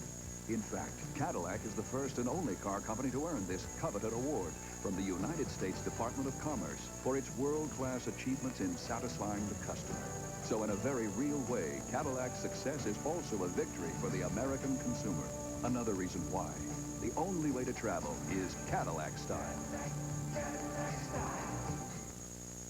Did you know that more moms and pops, mothers and daughters, fathers and sons, all kinds of businesses look to AT&T for accurate billing, immediate credit for misstyled clothes, an operator when you need one. This is Clancy & Sons. Your piano's on its way. All at extremely competitive prices. In fact, businesses use AT&T more often than all other long-distance companies combined. Quality service, competitive price. Another AT&T advantage. Tuesday night, don't miss the NBA Hall of Fame game, the Rockets and Pistons, live on TNT. Pete Van Wieren, Rick Barry will have it for you. First of 50 I think it is. Telecast of NBA action on TNT, and then, of course, the playoffs following that. You've been doing football, what, 25, I mean, basketball 25 years or so? Yes. Who do you like? What do you see this year? I think Phoenix has a chance. I really like Detroit, though. They're a good team. If Dennis Rodman comes back to help. It's Charles Dimry, 4 tackles on the night, 5 passes defended, 1 interception. And remember, this is the guy who's had 6 touchdowns thrown on him the last 2 games, so he has responded well tonight. 2nd and 6 for the Bengals. Wilhelm to throw. He's got pressure. He unloads. He's got a man. It's complete. It's Barber out of bounds. Mike Barber, a second-year man out of Marshall. There's Scott Case on the hit again. Here's Wilhelm. Well, you know, your backup quarterbacks don't get a chance to get hit too much. You know, actually, once in a while, you like that. You like the feeling that you played the game. You got your uniform dirty, you know. You're earning a paycheck. You like that? Yeah, you know. You don't want to stand around there carrying the clipboard too long. James Brooks with the ball. Nothing there. Nothing there. Brian Jordan among those on the stop. Another shoving match. Stanford Jennings and Andre Bruce get into it. And I'll tell you what, the officials have come under a lot of fire lately. You made a good point earlier. These guys have done a terrific job in a volatile situation all night long. Yeah, like we said, it was interesting that Sam Weish and Boomer Esiason, who spent a lot of time thinking about these officials, really had a lot of respect for Dale Hamer. Only 6 penalties all night, but a zillion shoving matches. Yeah. 1:30 remaining in the game, as you see. Stanford Jennings is the lone setback behind Eric Wilhelm.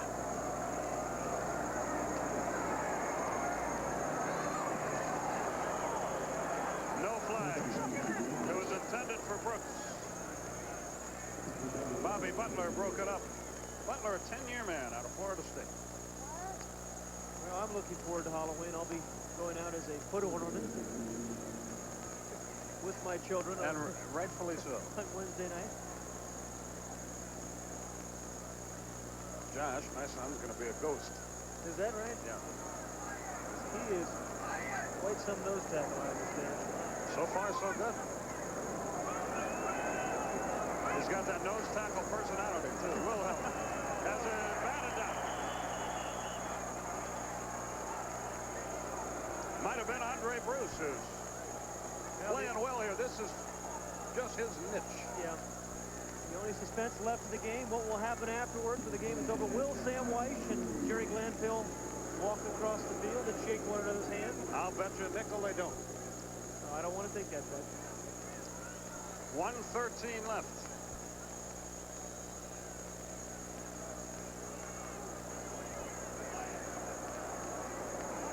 This is a 4th down play.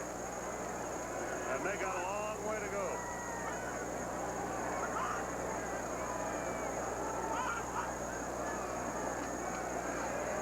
Wilhelm runs for his life. Gets the pass away, complete, but short of the first down. Kendall Smith made the reception.